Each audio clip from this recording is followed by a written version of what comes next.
The Wandering Soul Planet. This video is purely for entertainment and does not infringe on copyrights or laws. The rights to the novel and image belong to the original author. We do not claim ownership. Don't like waiting and want to listen to this fanfic in full now? Subscribe to our Patreon, where you'll find the best fanfics. Chapter 401, Kidnapped. The fourth chimpanzee hiding in the tree saw everything that happened under the tree clearly, but he didn't dare to come down from the tree to help, because he knew that he was no match for these two strong bears. Not to mention asking him to deal with two such big bears at the same time. Even if he had to deal with one of them, he might not have the upper hand, and at most it would be a draw. Now, the fourth chimpanzee had no choice but to sneak back and tell the leader Big Red Butt everything he saw here. And Zissou never dreamed that someone would attack him, and such a surprise attack, so he was not on guard at all. So why did the two bears knock Zissou unconscious? In fact, they did this premeditatedly, because the leader of their bear tribe, Haochimi, did not get any benefits in the process of attacking Tiger Village with the tiger and leopard tribes, and now he wants to withdraw from the tiger, leopard and bear coalition, but he is unwilling to lead his bear brothers to return empty-handed quietly. However, he suddenly realized that the most valuable thing in Tiger Village is the panda Dr. Zissou, so he ordered his confidant to secretly kidnap Zissou. After the success, he led his bear brothers to leave quietly. It happened that the tigers and leopards were exhausted from the triumphant attack on the nearby wild deer gathering place last night and slept soundly during the day. Haochimi chose this very rare opportunity and decided to kidnap Zissou Panda in broad daylight and leave. Everything seemed to be going very smoothly. This was really God's wish comes true. But just as the group of 30 or 40 big bears who kidnapped the panda Shisu hurriedly walked towards their lair, the chimpanzee Lao Si had already told Big Red Butt the news of Shisu's kidnapping through the air corridor in the woods, the primate's habitual walkway between trees. Not long after, Big Red Butt, who was temporarily living in the water curtain cave, quickly got the news and could not help but get furious. In a fit of rage, he led his subordinates to go out in full force, took a shortcut, and set up an ambush on the way back to the lair of the bears he had already discovered in advance, in order to intercept the Shisu Panda Doctor. Finally, in the secluded place of Lao Shiling, the bear team led by Haochimi, who kidnapped the panda Shisu, was intercepted by the chimpanzee of Big Red Butt and the warty monkey of Tiger Jumping Wall, and the two sides started a melee. Although the two sides were equal in number, their strengths were different. The bears had the strongest fighting power, but unfortunately they were clumsy and slow in movement, and they climbed trees too slowly and could not swing. The chimpanzees and wart monkeys were just the opposite. Although they had weaker fighting power, they were very flexible, climbed trees quickly, and could swing, swinging from one tree to another easily. Since there were trees and forests everywhere, it was very suitable for gorillas and monkeys to fight. On the contrary, although the big bears had super fighting power, they were passively beaten everywhere. Seeing that the purple panda was about to be snatched away by the chimpanzees and wart monkeys, Haochimi and his men could only stare blankly and had no way to do anything, while Da Hongbottom was pleasantly surprised to find that victory was in sight. But at this moment, a very strange whistling sound suddenly came from the depths of the woods, and a white shadow appeared from far to near in this chaotic battle scene. Before the chimpanzee and the warty monkey could attack, he snatched the panda from the bear group with lightning speed, carried it on his shoulders, and then rushed away at a speed that was jaw-dropping. Almost all the animals present, whether it was the big bear, the chimpanzee or the warty monkey, could not see clearly what monster had snatched the panda. It vaguely looked like an ape. The monster that came out halfway and robbed Shisu was actually a white snow ape named Zingiaxiao that grew in the snowy mountains. This guy was tall, long-armed and extremely powerful. He carried the panda on his shoulders and waded through mountains and rivers, over mountains and ridges. After more than 10 days of long-distance running, he came to a cave on the top of a snowy mountain with an altitude of more than 10,000 meters, where the air was very thin and very cold, and then he put Shisu down. We will call this cave White Snow Cave. In such a high-altitude white snow cave, Zissou's face turned purple, his eyes became blurred, and he seemed to have hallucinations.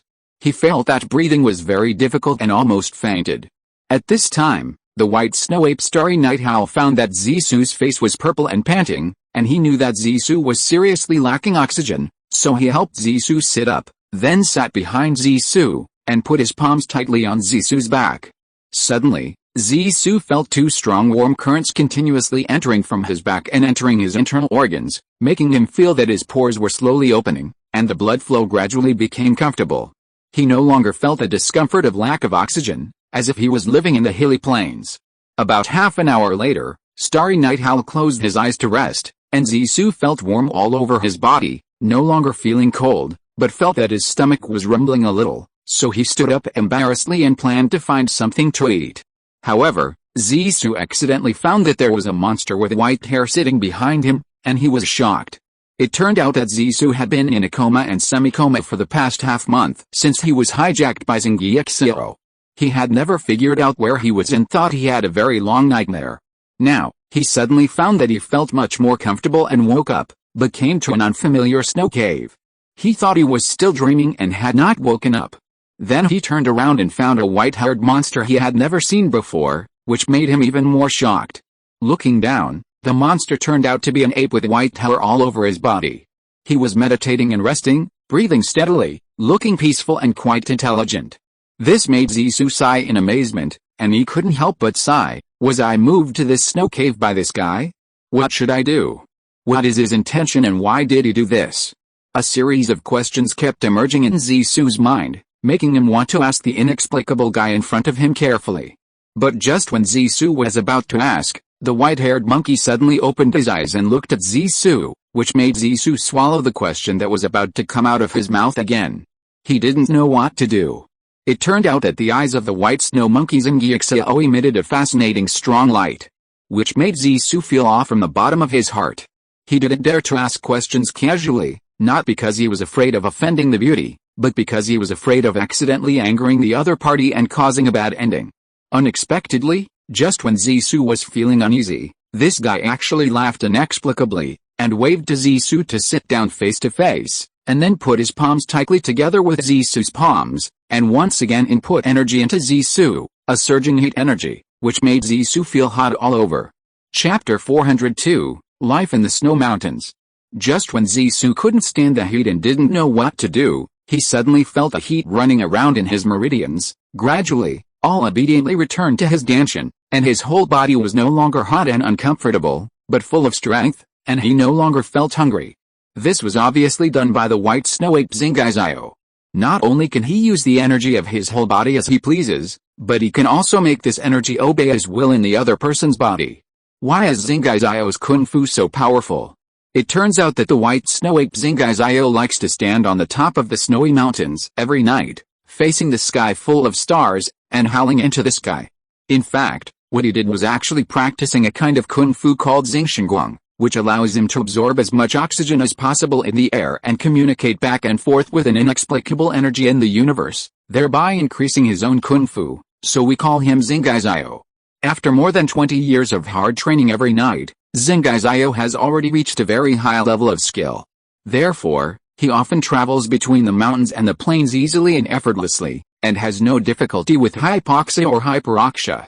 However, many animals that live in the mountains and plateaus are not suitable for living in plains and hilly areas, and vice versa. Why did Xingyixiao rob the gorilla panda? Does he have any ulterior motives? Here is a little story. Because his master Zhu Shenjiao told him that they lived in the white snow ape tribe on this snowy mountain plateau. There was a master with outstanding kung fu who was once saved by a giant panda.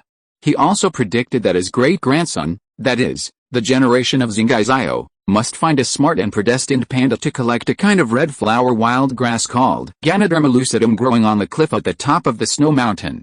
If the panda eats this red flower grass, the panda can predict the future, so that the white snow ape tribe can avoid disasters and prosper forever. Because of this, Zissou was just encountered by Xingyixiao this time, so Xingyixiao thought that he was a predestined panda and was kidnapped, ready to fulfill the last wish left by the ancestor. However, to climb the cliffs on the top of the snowy mountain to collect Ganoderma lucidum, it is necessary to have extraordinary skills. Therefore, Xingyixiao not only has to input huge energy into Zissou, but also transform this energy into the power of Zissou Panda itself. This is a time-consuming and laborious task that consumes a lot of skills. Less than an hour after the power output, Xingyixiao felt sweating profusely, exhausted, and exhausted.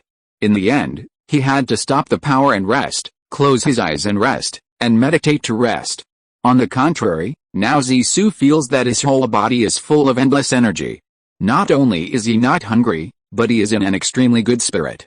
He wants to dance and sing, and even wants to beat up anyone he meets to vent his feelings. So, Zissou said to him in the language most commonly used by ordinary apes, "Hello. Excuse me, hero, what is your name? Why did you bring me here, unexpectedly?" When the white-haired ape heard Zissou asking him in ape language, he looked at Zissou with surprise and joy and said, "I didn't expect that you actually know a language similar to our white snow apes. That's great. It seems that I was right about you." His tone was high-pitched, but the language was not much different, so Zissou could still understand it roughly. After a pause, the white-haired ape said, "We are white snow apes living in the snowy plateau. My name is Xingyixiao. I brought you here for a reason, and it is a very important reason. It is not convenient to tell you now.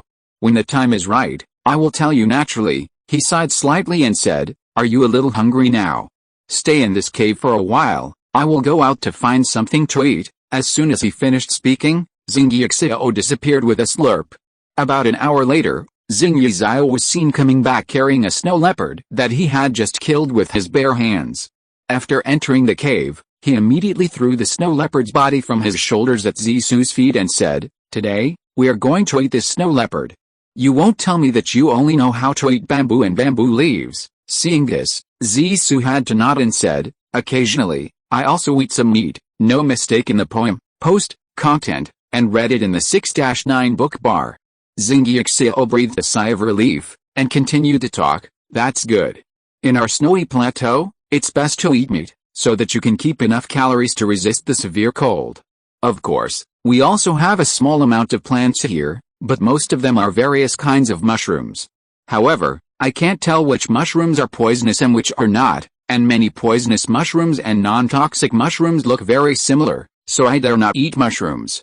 Therefore, I usually prey on snow wolves, snow leopards, antelopes, takins, black bears, lynxes, black musk deer, large civets, small civets, white-tailed rainbow pheasants and pheasant quails, as well as crested eagles, kestrels, blood pheasants and other snowy plateau animals." At this time, Zissou squatted down, stretched out his right hand to stroke the soft fur on the snow leopard's body, sighed deeply and said, "Hey.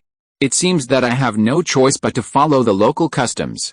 Let's eat it today." After thinking for a while, he raised his head again, looked at Xingyixiao and asked, "Are you going to eat this snow leopard alive?" Xingyixiao looked at Zissou with a bit of strangeness, and asked in confusion, "Do you have a better way?" After thinking for a while, Zissou looked up at him again, spread his palms up and said, "If it is in the plains and hilly areas, I may have other ways.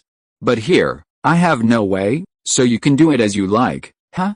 What else is there to say?" As soon as the voice fell, Xingyixiao also squatted down and picked up the snow leopard, and picked up a stone from his side as a stone knife, and began to peel off the fur of the snow leopard. Chapter 403, Mountaintop Avalanche.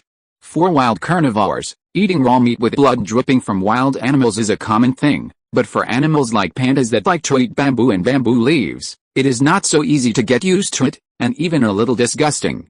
However, under the current situation, Zissou had to bite the bullet and eat the bloody and smelly snow leopard meat, and forced himself to chew and swallow it.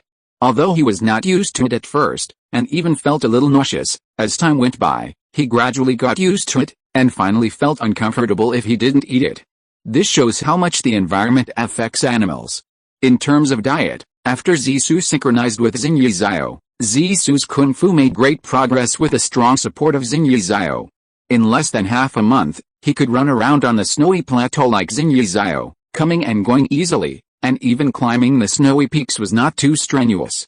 It's just that he lacks experience and skills, so it's very dangerous to climb those steep snow-capped mountains, especially the cliffs on the snow-capped mountains. After all, no matter how good your kung fu is, you can't reach the level of being as light as a swallow, let alone as light as a feather. Instead, you will die as light as a feather.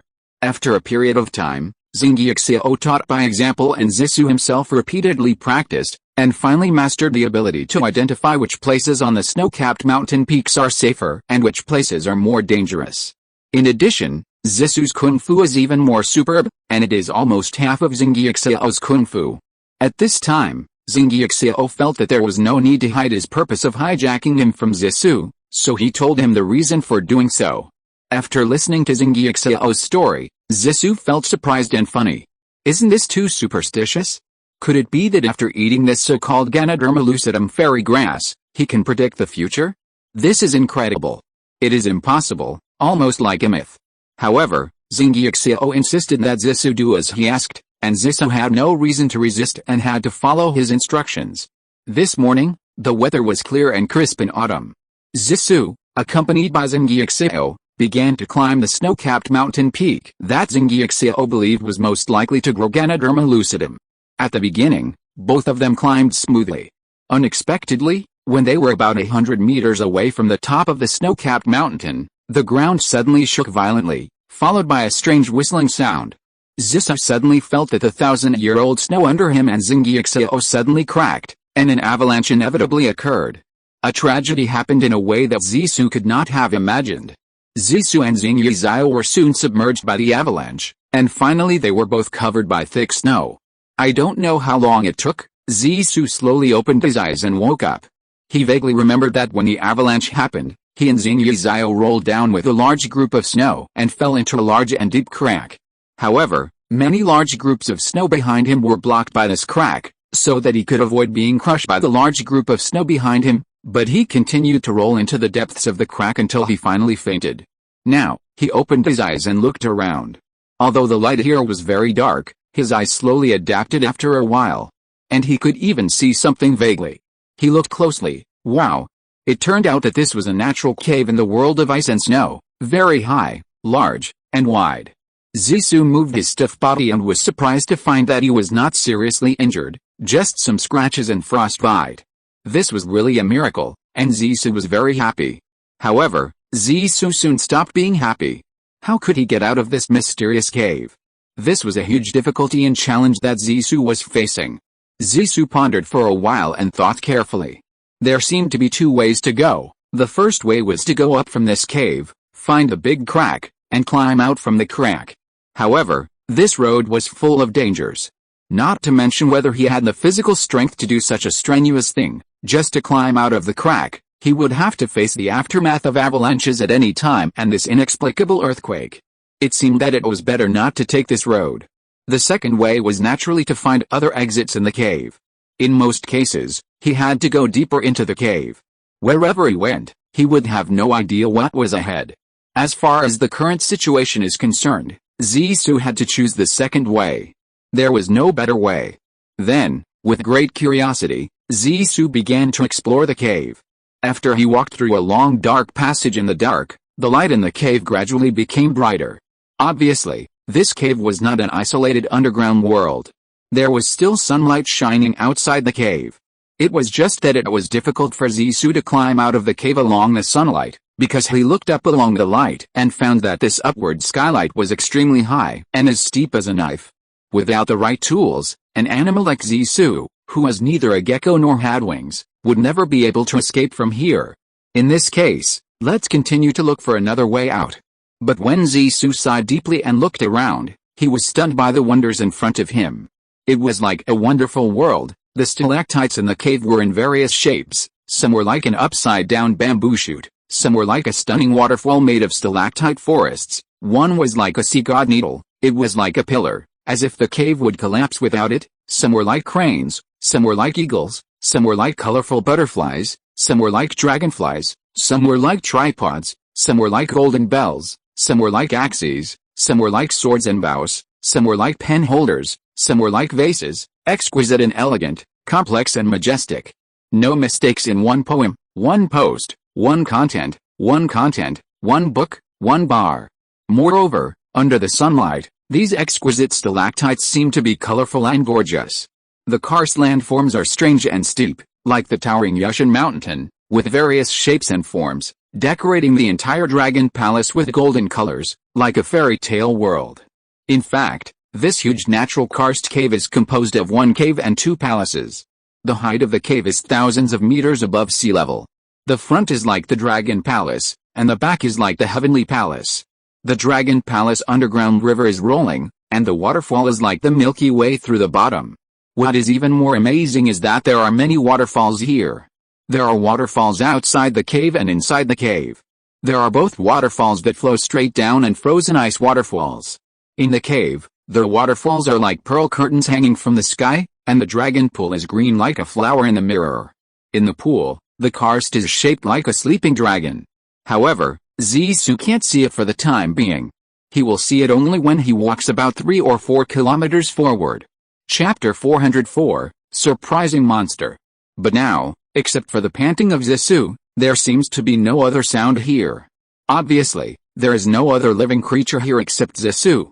And the Zingyixiao who climbed the top of the snow mountain with Zissou at the beginning is unknown now. Maybe he has been buried by the avalanche and died in the snow mountain. Zissou continued to walk forward. At the beginning, skylights appeared from time to time on the top of the cave, allowing Zissou to enjoy the beautiful scenery in the cave while walking. But when he walked about a few hundred meters, those skylights no longer appeared. It was dark in front of him. He had no choice but to move forward in the dark. Walking, Zissou suddenly found that this big cave was constantly extending downwards. Doesn't it lead to the underground? He was shocked, and then thought again, now this is a snowy plateau, it's still a long way to go underground. Keep going forward, there should be a way out sooner or later, right? Thinking of this, he immediately relaxed and was no longer afraid. He even quickened his pace and walked forward like he was walking down the stairs. After walking about 700 to 800 meters, Zissou suddenly found that there was light in front of him again. However, this time it was not like the sunlight shining from the skylight of the cave just now, but like the stars in the sky on a summer night. When he walked closer and took a closer look, wow! It turned out that a large group of green fireflies were flying around and dancing here. At the same time, he also saw that the ground in front of his feet had been covered with a dense layer of dark red mayflies, tens of thousands of them, and their bodies gradually turned purple and white, purple back and white belly. One by one, they crawled out of their shells. There seemed to be a lot of fluorescence on the molted insect bodies, shining like the stars in the sky. The insects stretched out their newly acquired wings. After a while, they could turn into fireflies and fly into the air to dance or prey on small creatures. But just as Zissou was amazed, suddenly, a sound of flapping wings came from far away. With the weak light of the fireflies flying around, Zissou vaguely saw 4 or 5 monsters with deep blue eyes emitting blue light, wings, and the appearance of rabbits, but with small ears, and the size of eagles. We call them snow mountain flying rabbits, flying in front of Zissou from the front and back directions, almost frightening Zissou to death, thinking that these snow mountain monsters were looking for trouble. Unexpectedly, these snow mountain flying rabbits did not attack Zissou, but they were not afraid of him, just ignored him, but rushed to eat the newborn fireflies that had just shed their shells and had not yet taken off, like a whirlwind, and ate them all in a moment. Afterwards, this group of inexplicable snow mountain flying rabbits did not attack the fireflies flying nearby. Instead, they smacked their lips with satisfaction and flew away. Then, this kind of thing happened many times, and Zissou was no longer surprised and accustomed to it. After walking for a distance, suddenly, there was a dull sound of puff, puff in front of him. Zissou looked up and saw that there seemed to be 2 animals fighting. When he walked closer, my goodness, it turned out that there were 2 huge white monsters with bodies like crocodiles but heads like mice fighting fiercely. The 2 sides fought back and forth, either biting each other with their mouths or whipping each other with their tails. The fight was inextricable and neither side gave up. Seeing this scene, Zissou thought, we are all brothers or sisters of the same clan. What deep hatred do we have to fight to the death like this? Let me persuade them to stop fighting and be a peacemaker. So, he said in lizard language, hey, are you 2 tired of fighting? It's time to take a break. Who knows, no matter how many times Zissou called out, the 2 guys still did their own thing and continued to fight. This time, Zissou was furious, thinking, these 2 guys don't understand me, or don't want to listen to me? This won't work, I'd better stop their boring actions. Thinking of this, he rushed forward, grabbed the tail of one of the monsters with both hands, and pulled it back hard, trying to pull it away from the fighting scene. Unexpectedly, the monster turned around and bit Zissou's hands, scaring Zissou to quickly shake off his tail. This is really good, things can't be done. What Zissou never expected was that even though he had let go of the monster's tail, The monster still turned around and attacked Zissou, as if he had already made Zissou his new target. What's more, the other monster that had been fighting with it to death also joined the ranks of attacking Zissou. This really scared Zissou, and in a hurry, Zissou had to turn around and run back the way he came. He ran for about several hundred meters until there was no movement behind him, then he stopped, turned back breathlessly to check, and made sure that the two guys who didn't know what was good for them didn't catch up. Then he sighed deeply, sat down on the ground, and rested. He didn't know how long he rested, and when he saw that there was nothing unusual around him, he got up from the ground. After calming down a little, Zissou continued to move forward. This time he slowed down his pace and became cautious, fearing that something unexpected would happen. What you fear will come true. Before you walk 400 to 500 meters forward, suddenly, a very strange sound rang out in front of you, coming from far away and getting louder and louder. Even with the sound, the ground and the walls of the cave began to tremble, as if there was a giant beast in the cave trying to break free from its cage and was violently beating the walls. However, judging from the distance of the sound, Zissou estimated that the beast was at least 500 to 600 meters ahead.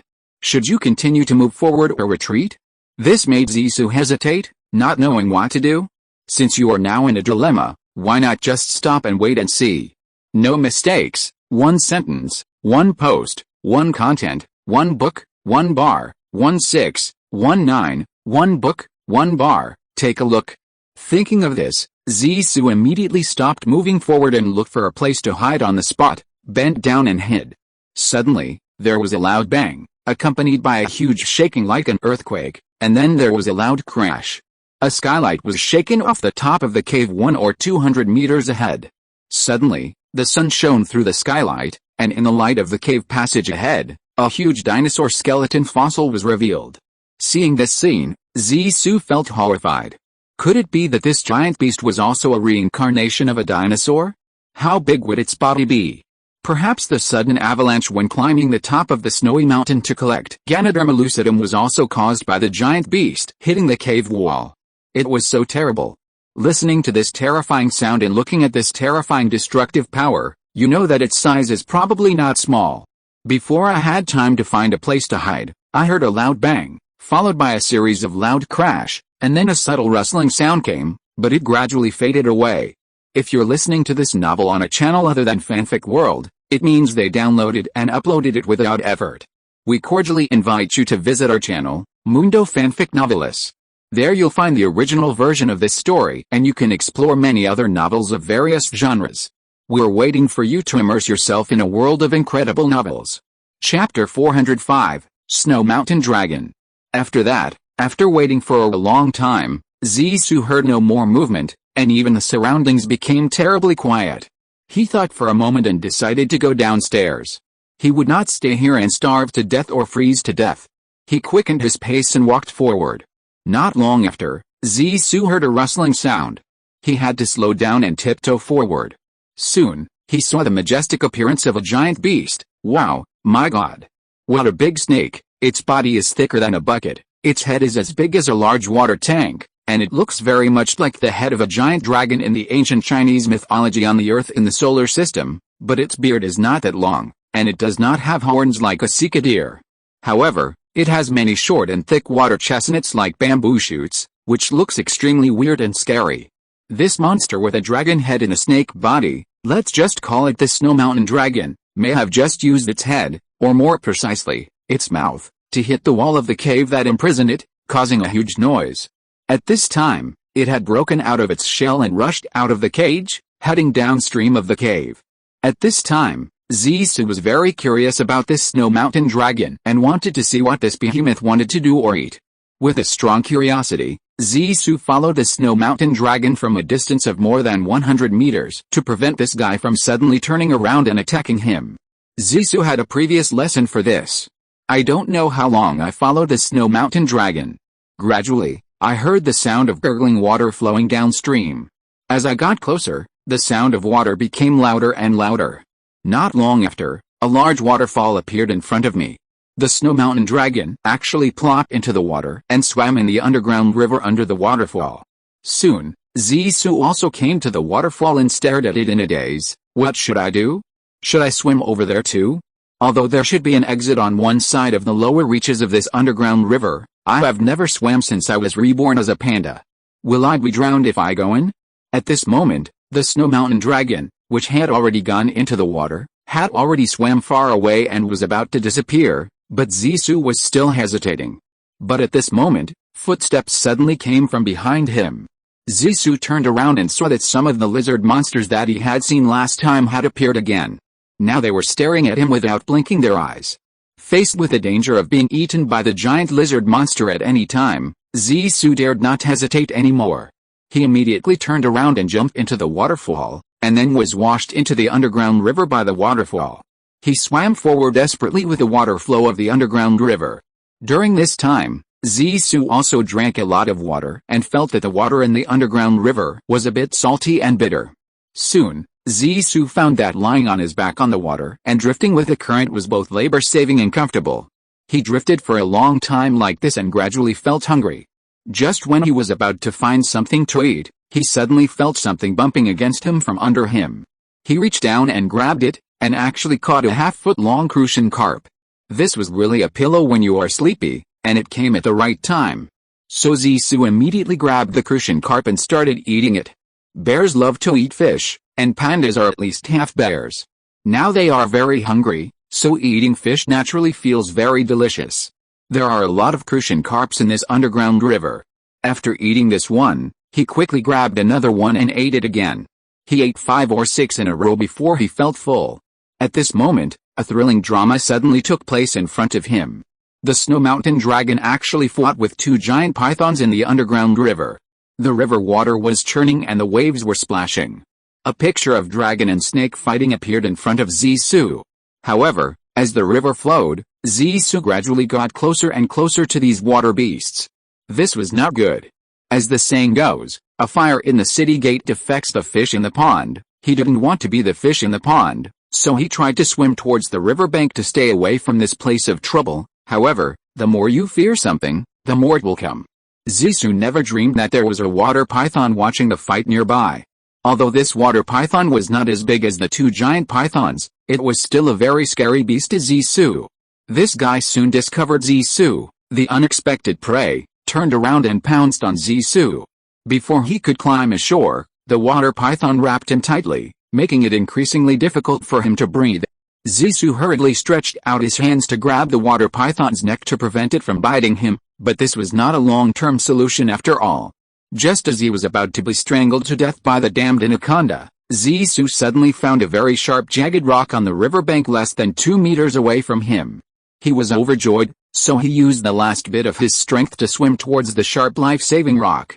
When he swam to a distance of half a meter, he rammed the sharp jagged rock with the anaconda wrapped all over his body, once, twice, 3 times. Each time he rammed it, he was bounced back. It can be seen that this anaconda is really hard to deal with, but he still couldn't stand Zissou's continuous and violent ramming of the rock, and finally the jagged rock broke through the thick epidermis, and then he was rammed to pieces in blood. Later, Zissou found that this guy struggled desperately and was very strong, and even intended to fight to the death with him, so he simply went all out, grabbed the anaconda's neck, and rammed its head against the jagged rock, once, twice, until the anaconda was knocked unconscious. In the blink of an eye, the powerful water python suddenly slackened like a deflated ball. Zissou immediately got rid of its restraints like throwing off a rotten straw rope, threw it into the underground river, and left quickly. The saying persistence's victory was verified again. Zissou won the final victory with his tenacious perseverance, which made him feel relieved, but this place was too close to the battlefield of giant beasts fighting, so he couldn't slack off at all. Zissou didn't dare to neglect it. He took a deep breath and immediately climbed ashore. Then, he ran non-stop along the river bank, rolling and crawling towards the downstream of the underground river. There was basically no road along the riverbank of this underground river in the cave, and it was uneven in width and height. Sometimes it was even blocked by upside-down stalactites, forcing Zissou to swim down the river for another distance and then climb ashore. No mistakes in one poem, one post, one content, one book, one forum, 1-6, 1-9, one book, one forum, one look. Just like that, stumbling, swimming and climbing, I don't know how much time had passed. When Zissou went to the river to swim for the last time, she suddenly found that the power of the undercurrent under the river surface was very strong. She couldn't stop at all. She was involuntarily washed forward by the river.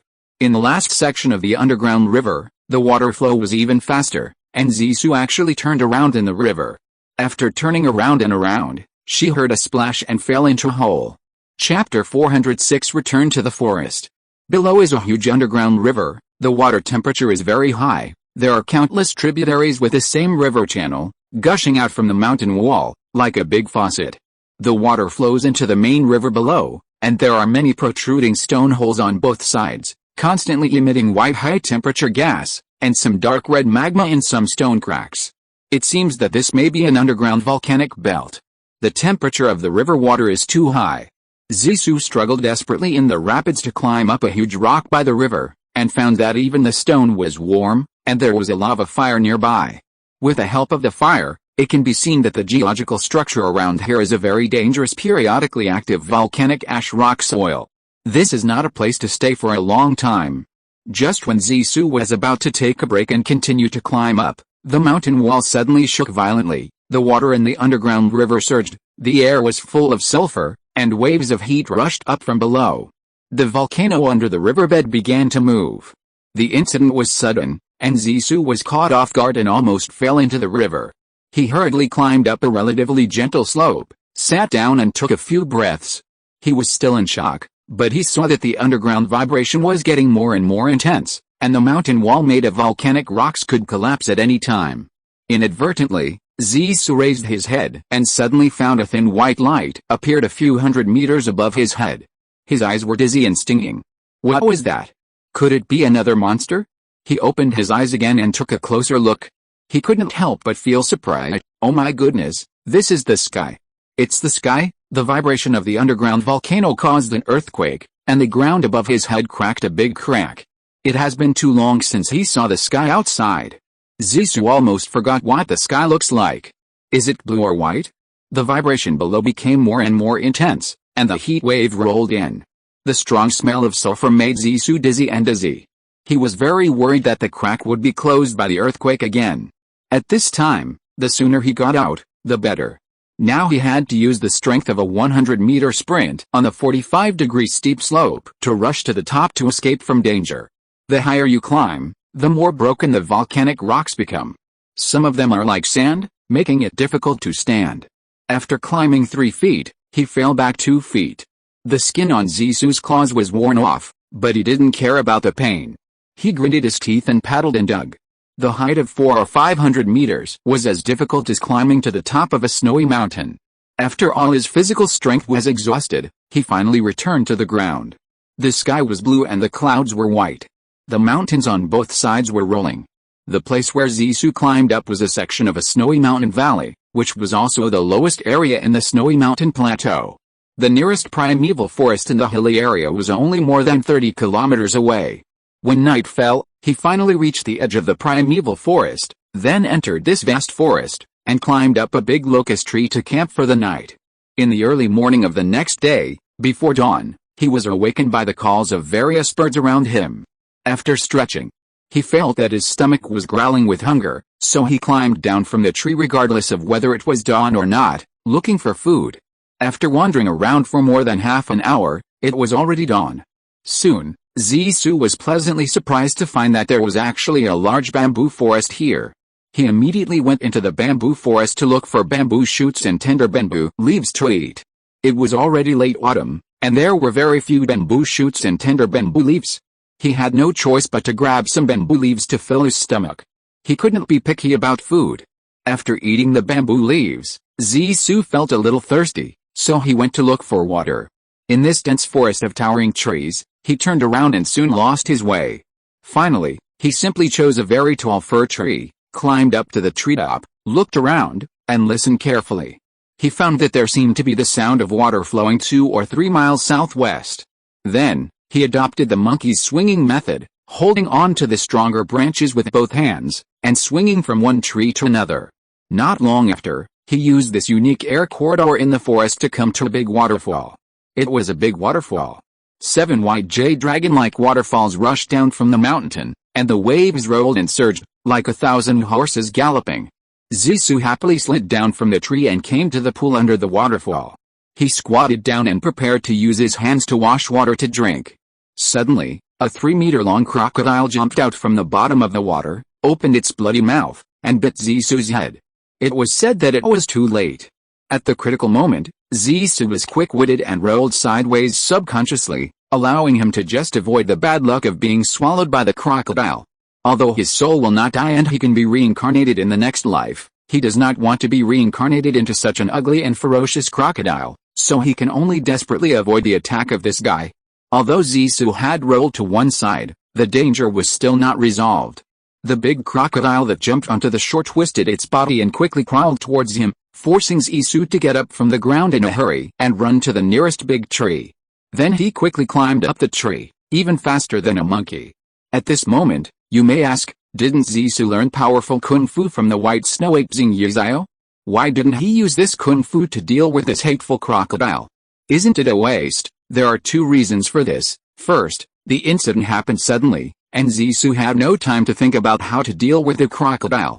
Besides, the crocodile has few weaknesses, so it is better to avoid its edge before finding its weakness. Second, as a doctor who practices medicine and treats patients and heals the wounded, it is not reasonable for him to suddenly become a bloodthirsty beast.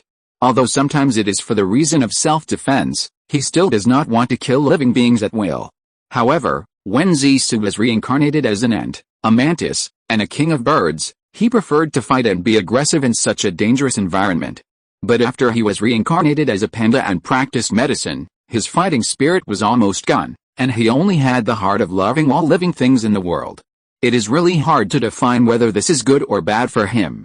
When the crocodile saw that Zissou was so scared that he climbed up the tree, he gave up chasing him and turned back to the bottom of the water, waiting for other animals to come and drink water before attacking him. No mistake, 1 sentence, 1 content, 1 6, 1 book, 1 bar. When Zissou, who was hiding in the tree, saw the crocodile go back into the water, he slid down from the tree without worry, and then walked to the far end of the pool to avoid the hateful crocodile. He thought, there's such a big pool, there can't be crocodiles with ill intentions lurking at the bottom of the water at every corner of the pool, right? So, he walked more than a meter away from the edge of the pond, carefully checking the things at the bottom of the water as he walked. Fortunately, the water in this pond was relatively clear, and the things at the bottom of the water were relatively clear. In addition to the big blue stones, water plants and fish, there were also several crocodiles lurking in the deep water plants. If you don't look carefully, it's not easy to find them. Zissou walked to a pond where there were no crocodiles ambushing at the bottom of the water. After hurriedly drinking enough water, he immediately left. At this time, he saw another crocodile swimming towards him stealthily from the opposite side of the pond. Chapter 407, A Hero Saves a Beauty. It seems that there are quite a few crocodiles in this pond. But just when Zissou was still in shock, he suddenly saw 2 musk deer appearing from 2 or 3 meters away, swaggering towards the dangerous pond. Seeing this, he hurriedly went up to them and said to them in musk deer language, "Hey, you 2 stand still. I have something to tell you. Do you know that this pond is very dangerous? Why do you come here to drink water?" The 2 musk deer stopped and looked at Zissou in confusion. One of them asked in confusion, "If we don't drink water in the pond, where can we drink? The water in this pond is the only one nearby, and it is plentiful and clean. You, a panda, are too nosy, aren't you?" "I am nosy," Zissou asked back angrily. "Don't you really know that there are a lot of crocodiles here and you may die at any time?" When the 2 musk deer heard this, they were stunned for a moment, and hurriedly said in unison, "Really? We really didn't know. This is the first time we come here to drink water. Thank you for reminding us. However, we have walked a long way and are very thirsty now. If we don't drink water, we will probably die of thirst. So what do you think we should do?" "Well, then I'll do a good thing to the end," Zissou sighed and said, "You 2 hide behind me now, and I will help you check if there are any crocodiles lurking under the water and around. Crocodiles are very cunning now, and they specifically attack you when you drink water and relax your vigilance. It's very scary." Hearing what Zissou said, the 2 musk deer hurriedly hid behind Zissou. Zissou was very pleased to see that they were so well behaved, so she carefully helped them to scout the edge of the pool. After much effort, She found a place where there were no traces of crocodiles around and under the water, and hurriedly called the two musk deer to come and drink water quickly. In this way, the two musk deer walked to the designated waterside with confidence and drank water happily. However, because the noise they made while drinking water was too loud, they still alarmed a crocodile lurking at the bottom of the water 40 or 50 meters away, which quickly swam over.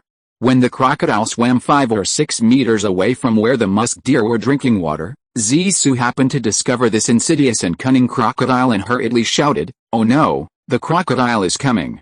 Run!" The two musk deer immediately stopped drinking water and turned to run. At this moment, the crocodile that was swimming in the water suddenly exerted its strength. With a splash of water, a ferocious big crocodile suddenly jumped out of the waves. It was a close call. With only a few centimeters of distance, the crocodile bit the hind legs of one of the musk deer that turned and ran away. Seeing this, Zissou could not help but get angry. He rushed forward and kicked the crocodile hard on the head. Unexpectedly, the power of this unexpected kick was so great that it kicked the sneak attack guy into the water. With a plop, he fell into the water and disappeared. Zissou's heroic feat stunned the two deer. They never dreamed that a panda could have such powerful kung fu. They admired Zissou and the panda and thanked him profusely. Then, Zissou asked them if they found this place because they heard the sound of water. They said yes, and they, the deer, had very good hearing and could hear the sound of the waterfall from more than 10 miles away. After the deer left, Zissou thought to himself, "I'd better stay here for a while, so that I can at least save a few more poor herbivores." Obviously, Zissou did not consider the problem of the crocodiles here being hungry. In this way, Zissou stayed here for almost the entire day, saving many animals such as musk deer, roe deer, fawns, wild sheep and calves, and accumulating a lot of good deeds. But the crocodiles in the pond were starving, and the crocodiles were so angry that they cursed Zissou's 18 generations of ancestors, but they dared not rush out of the water rashly, for fear of disturbing the animals in the forest who came to drink water, and making their efforts even more futile. The sun gradually set, and it was about to fall at night. Suddenly, Zissou heard a series of shrill screams from the woods opposite the pond.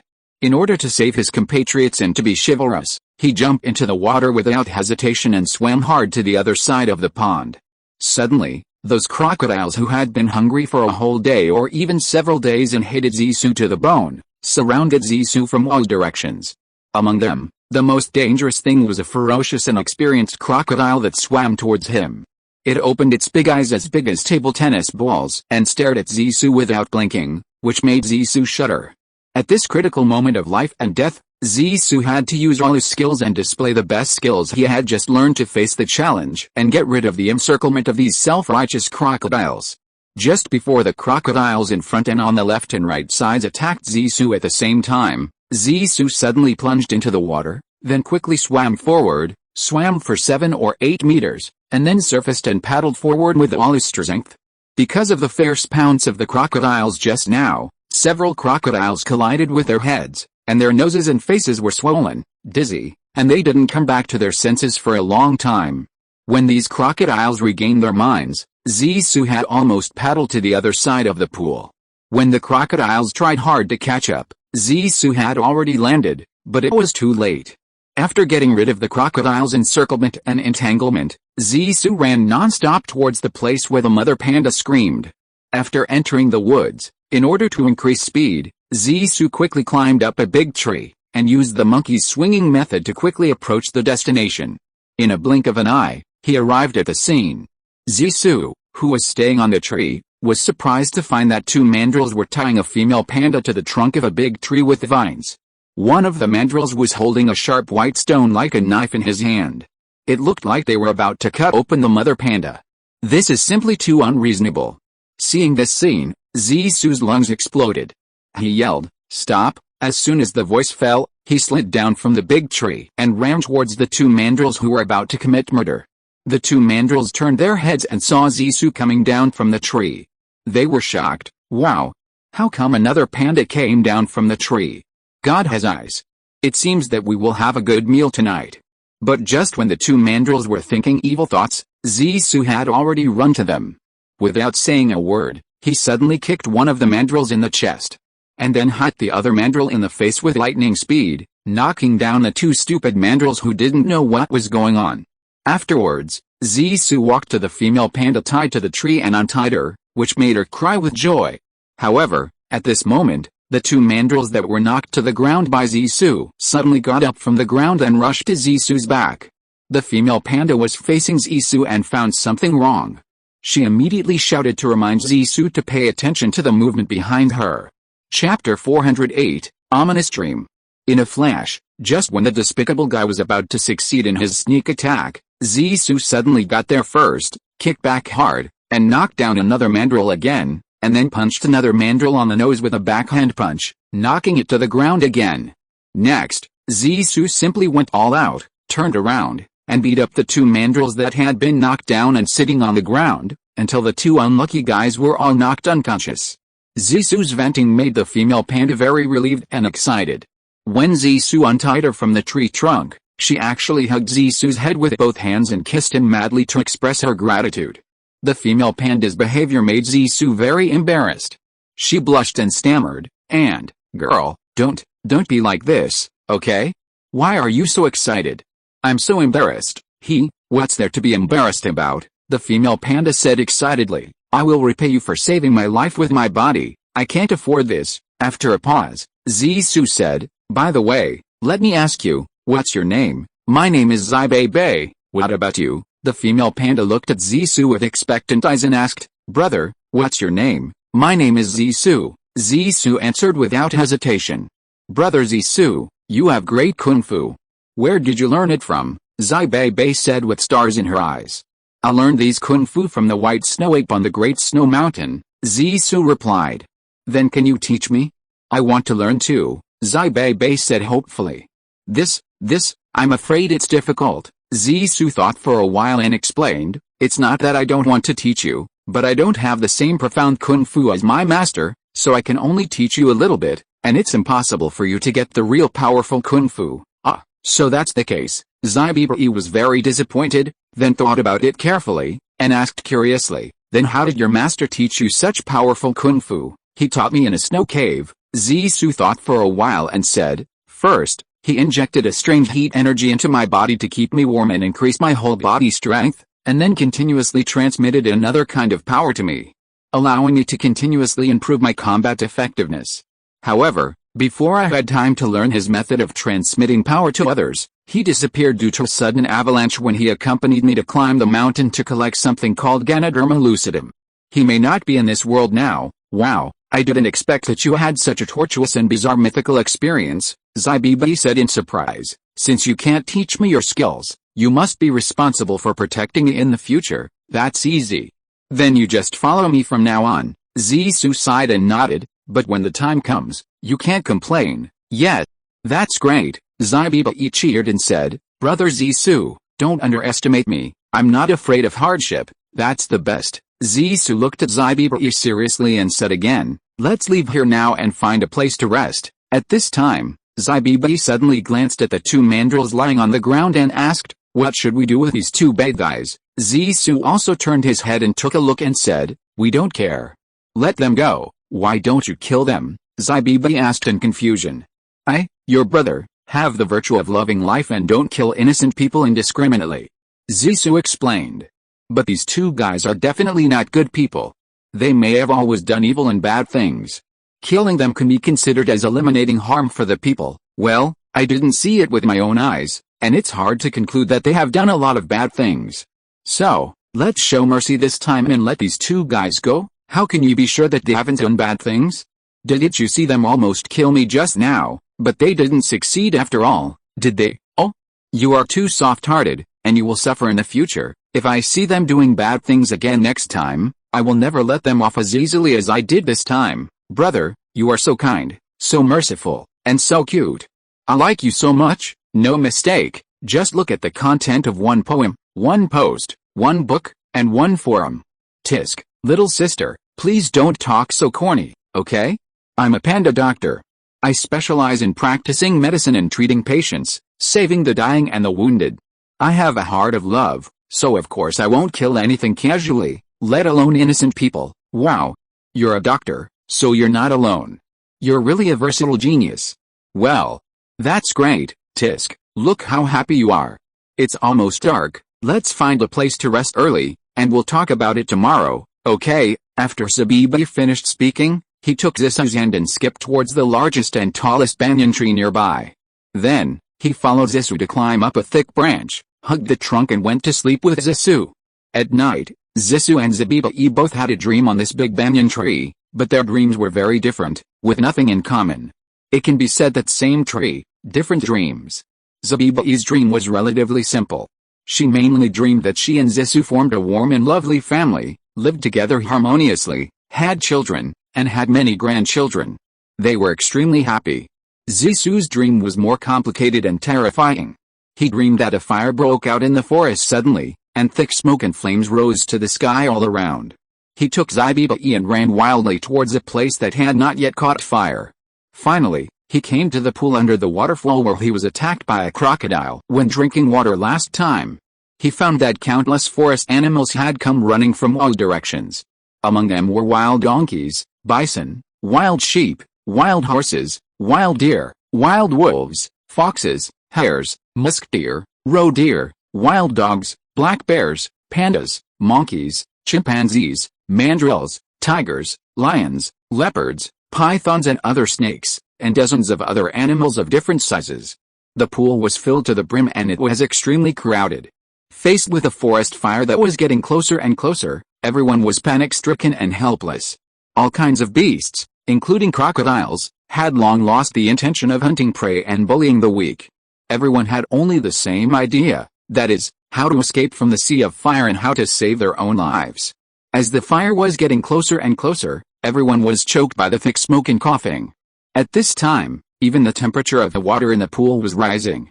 Soon, the water felt too hot to be unbearable, as if it was about to boil. The pool was surrounded by fire and everyone could not rush out. This made everyone complain in pain. Chapter 409, Forest Fire. Just when Zisu was at a loss and complaining in his heart, he suddenly woke up with a pee. He opened his eyes and saw that it was still dark. It turned out that he had just had a nightmare. No wonder it was so scary. Then, he quietly slipped down the tree, peed happily not far from the tree, and then climbed up the tree again, returned to the place where he had just slept, and planned to continue sleeping, but he couldn't fall asleep again. Just like this, with his eyes open and looking up at the sky, there was always a question in his mind: will there really be a forest fire in this forest in the future? If there's a forest fire, where should Zabibi and I escape? After thinking about it for a long time, Zisu couldn't come up with a feasible plan. Not long after, the east gradually showed a fish belly white, and it was dawn unknowingly, as the saying goes, waking up from a nightmare's morning. After Zabibi woke up, she acted like a spoiled child and asked Zisu to go to the forest with her to find bamboo leaves to eat. It happened that Zisu knew that there was a place where a bamboo forest grew. Then he took Zabibi to the bamboo forest to eat bamboo leaves. Zabibi was in a good mood and had a good appetite. He chewed the bamboo leaves in big mouthfuls. On the contrary, Zisu had no appetite at all. He looked worried and sad. Seeing this, Zabibi was very puzzled and asked in a low voice, "Brother Zisu, what's wrong with you today? Why don't you eat? Are you sick or worried?" "Hey, how can I tell you?" Zisu thought for a while and said, "I had a very strange dream last night. I found that there was a forest fire in our forest. There was thick smoke and flames all around." So he told Zabibi in detail what he saw in the nightmare last night. However, after hearing this, Zabibi said disapprovingly, "Tisk, brother Zisu, did you take the things in your dreams seriously? Haven't you heard that dreams are the opposite? I think you are too suspicious. Never mind, let's eat." "No, I have a hunch," Zisu said very confidently. "This kind of thing will happen soon. We must not be careless, we must be prepared in advance. As the saying goes, don't be afraid of 10,000, just be afraid of one. If this kind of thing really happens, we also have a chance to escape. It's not as serious as you say. What's more, I have never heard of a forest fire in this forest," Zabibi said nonchalantly. As time passed day by day, soon, winter came. On this day, Zisu and Zabibi were touring and collecting herbs, and they occasionally found the only small river in this forest. This forest was so big that it was not easy to find this small river. Suddenly, a flash of inspiration came to his mind. and Zissou vaguely felt that this small river might be the only hope for him and Zaibibai and other forest residents to escape from forest fires in the future. Therefore, he resolutely decided to settle down near the stream. However, just when he was about to find a cave or tree hole around the stream as a place to spend the winter, a forest fire really came suddenly as Zissou had predicted, because the weather was dry in early winter. Thick smoke and flames were everywhere around the stream. A forest fire came unexpectedly in a way that most forest animals could not expect. All kinds of forest animals, including herbivores and carnivores, basically all ran out, and there were even many hibernating insects. From the forests on both sides of the stream, they all crowded into the stream like a tidal wave. Regardless of whether they could swim or not, they all jumped into the stream one by one. At a glance, the stream was full of various animals. Of course, Zissou and Zaibibai were no exception. The animals were all terrified and helpless in the face of the forest fire that was getting closer and closer. At this time, all kinds of carnivores, including crocodiles, had long lost their appetite for preying on weak animals. They lived in peace and crowded in a river. They only had the same idea, that is, how to quickly escape from this sudden sea of fire and how to save their lives. The wind helped the fire, and the fire relied on the wind. Seeing the fire in the north getting closer and closer, everyone was coughing and uncomfortable because of the thick smoke. At this time, even the water temperature in the pool continued to rise with the arrival of the fire. At first, everyone was still glad that they could still take a hot spring bath in this cold winter, which felt pretty good. However, before everyone could be happy for long, they felt the water temperature rising higher and higher, and soon it became too hot to bear, as if the river was about to boil, and there were fires all around the pool, and they could not get out at all. This made everyone miserable and complaining. As the sky was gloomy and a northwest wind blew, and the river ran from north to south, with the upper reaches in the north and the lower reaches in the south, the fire in the north was the strongest and had already burned to the river, while the fire in the east-west direction was weaker and still far away from the river, but it was only a matter of time before it burned to the river. What's more, after the forest fire in the north reached the river, it would surely burn all the way south along the river. Now only the south had no fire yet. Seeing this, Zissou shouted loudly, "Everyone listen to me, let's quickly swim south along this stream. Only in this way can we have a chance to escape from the sea of fire. Everyone, run south." When the animals heard this, they, led by the large beasts in the forest, including lions, tigers, leopards, bears, cows, horses, donkeys, elephants, and crocodiles, rushed south in a swarm. The many animals in the stream to the south, where the forest fire had not yet reached the river, were at a loss and very dissatisfied when they saw many animals desperately rushing over from the north. However, when they heard that there was only a way out if they fled to the southernmost end of the stream, they did not hesitate to join the torrent rolling southward.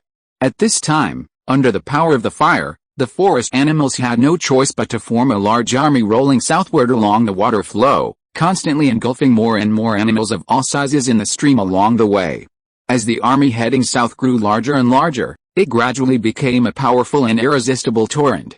Everyone rushed south desperately, racing against the fire and against time. After an unknown amount of time, the army heading south finally came to a large canyon.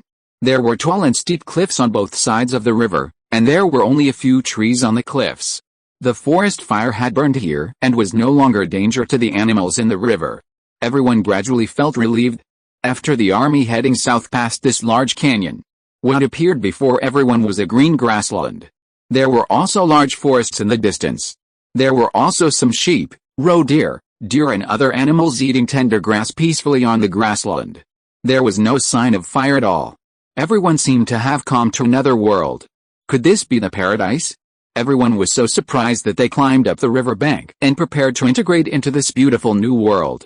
Unexpectedly, at this moment, an unexpected tragedy suddenly occurred. Chapter 410, Fortune and Disaster. It turned out that the carnivores, such as lions, tigers, leopards and crocodiles, who had been hungry for a day and a night, began to look for their desired targets and launch unexpected attacks. They would never miss such a rare opportunity. So many delicious foods were right in front of them. For these hungry beasts, it was simply an irresistible temptation. In an instant, a bloody and cruel massacre broke out. Just as Zissou was stunned by this sudden change, a bad luck also fell on his head without exception.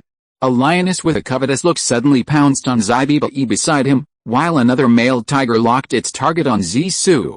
At this critical moment, Zissou quickly pulled Zibiba aside, causing the lioness that pounced on Zibiba to pounce on nothing. At the same time, he kicked the lioness in the chest and heart, knocking her out immediately. But at this moment, the male tiger that had locked onto Shisou took advantage of Shisou's rescue of Zibiba and suddenly jumped from behind him and pounced on Shisou, attempting to kill him with one strike. In fact, when this army of animals headed south escaped the danger of the Sea of Fire and arrived at this paradise, Shisou realized that there would be a big slaughter, because the large carnivores in this group of animals would never miss this great opportunity to easily feast on delicious food, and would definitely take the opportunity to pounce on the weak animals, so he was very alert to all the beasts around him. He had long discovered that the lioness and the male tiger closest to him and Zibiba were the most threatening, so their every move was under Shisou's control. Now he suddenly heard the sound of water behind him, and he knew that the male tiger was going to launch a surprise attack on him. But the male tiger's plot failed. Just before the claws of the king of the forest were about to pounce on Zissou, Zissou suddenly jumped into the air with all his strength, jumped out of the water, and kicked his legs back violently. This is a very difficult martial arts move. He kicked the male tiger's chin and fangs hard with great force, and immediately broke the male tiger's chin and fangs, knocking the blind guy unconscious on the spot. The animals present, whether herbivores or carnivores, were stunned. They really couldn't understand how a panda could have such powerful kung fu. However, animals are all bullies, and those vicious carnivores naturally dared not to offend Zissou again, while those herbivores, such as sheep, deer, musk deer and roe deer, came close to Zissou, trying to seek Zissou's protection. Obviously, it is impossible for Shisou to protect so many herbivores by herself. As more and more animals gathered around Shisou, an animal protection circle centered on Shisou was soon formed. However, this so-called protection circle was so fragile that the animals in the outermost circle of this protection circle were most vulnerable to attacks by wild beasts outside. It would be better for them to run on the grassland to escape the pursuit of wild beasts. Shisou was also tightly surrounded in the center of this animal protection circle and could not move, unable to provide protection for the animals in the outer circle. Those cunning wild beasts happened to see the fatal weakness of this animal protection circle and began to attack the animals in the outer circle of the protection circle unscrupulously, and they succeeded repeatedly. Under this situation, the herbivores who tried to seek Shisou's protection finally woke up. It seemed that they had to rely on themselves to save their lives. So this short-lived animal protection circle quickly collapsed, and soon, there were only a few left. While the beasts were feasting and feeling proud, the weaker animals were terrified and kept silent. Seeing that some were leading the way to escape, they followed suit and soon fled completely, leaving only Zissou and Zibiba and some old, weak, sick and disabled herbivores who could not run. After Zissou brought Zibiba ashore, basically, there were only carnivores around. Just when the land beasts such as lions, tigers, leopards and bears were full and ran to the river to drink water, something unexpected happened. 30 or 40 ferocious crocodiles suddenly jumped out from the bottom of the river, biting the throats of these arrogant land beasts tightly, dragging them into the river and into the abyss of death. Just now they were complacent and arrogant, but in the blink of an eye, they met the king of hell. This is really good and bad luck is hard to predict. The crocodiles were very satisfied with the killing of the land beasts. After they had enough to eat and drink, they also climbed up the shore to bask in the sun. After all, the sun in early winter was so warm. Unfortunately, the crocodiles did not enjoy the happiness for long. 4 or 5 hippos suddenly appeared from the woods beside the small river in the south and ran towards the crocodiles who were lazily sleeping in the winter. Without saying a word, they opened their huge hippo mouths and bit the crocodiles who were at a loss in the middle. The poor crocodiles who were so glorious just now also followed the land beasts in their stomachs to report to the Hades, one after another. This wonderful performance of one thing conquers another made Zissou and Zibiba, who were the bystanders, stunned. The hippos did not let go of any crocodile that had enjoyed the blessing. Even those crocodiles that escaped into the river were chased and bitten by the hippos. In the end, only a few crocodiles escaped the hippos' pursuit, and the rest became wandering souls under the hippos' big mouths. After killing the crocodiles, the hippos immediately split into 2 parts. One part stayed on the riverbank to enjoy the delicious food of the crocodiles, and the other part jumped into the river to play and have fun. Then, this group of guys also did not have much time to enjoy the fruits of victory. It was also short-lived. Look, a group of strange-looking monsters came up from the downstream of the stream. The heads of these monsters looked like crocodiles, and more like the Sea Dragon King in the ancient Chinese journey to the west. Their bodies were like giant pythons, but they were larger in size, covered with scales and armor, and their momentum was extremely scary. They were rushing towards the hippos like lightning. Before the dumbfounded hippos could react, the sudden monsters began to look for various targets, opened their bloody mouths, and bit the hippos. Faced with life and death, the hippos had to fight hard, opened their mouths, and bit each other, but they didn't expect that the armor on the monsters was very tough, and the bones were also very hard. In addition, they were caught off guard and panicked. The hippos were no match for the monsters at all. They soon lost their morale, were defeated, and left behind more than half of their bodies, turned around and fled for their lives. It was another wonderful performance of one thing defeats another thing. No mistake, one song, one post, one content, 1-6, one book, one bar. Just when Zissou thought that these monsters were the final winners, the Terminators, another group of monsters appeared. Hundreds of black hyenas suddenly rushed out of the woods in the south. The appearance and size of this large group of guys seemed to be not much different from ordinary grassland hyenas. In fact, their teeth are harder and sharper than steel, and the saliva in their mouths is very corrosive, which can corrode and soften the armor of the monsters.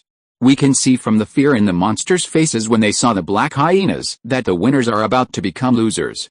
Chapter 411, Thrilling. As expected, facing the crazy attack of the hyenas with an absolute advantage in number, the monsters had almost no desire to resist and just wanted to escape. Soon, a wonderful battle turned into a hunting game of one escape and one chase. Groups of small hyenas chased the monsters that escaped individually.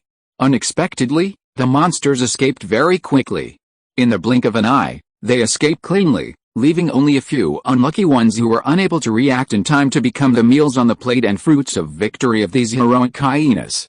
Soon, hundreds of hyenas surrounded the corpses of these monsters and bit and devoured them. However, this large group of hyenas was still not the Terminator. Not long after, in the southeast sky, suddenly, strange birds like dark clouds flew in, covering the sky and the sun.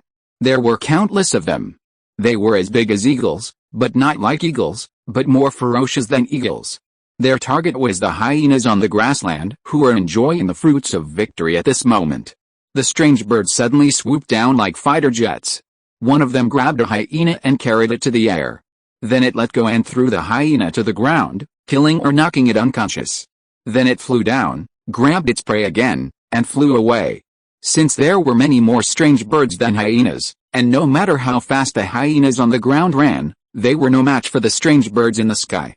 In less than a quarter of an hour, the hyenas on the ground were cleaned up and all taken away by the strange birds in the sky. It was really unexpected that the final winner was the strange bird that fell from the sky. This was beyond Shison's expectation, and then it seemed that things were not over yet. Next, there was another shocking event. At this time, all the carnivores on the grassland and in the stream, including the beasts on land and in the water, disappeared, leaving only a few herbivores in the distance, still standing there in shock.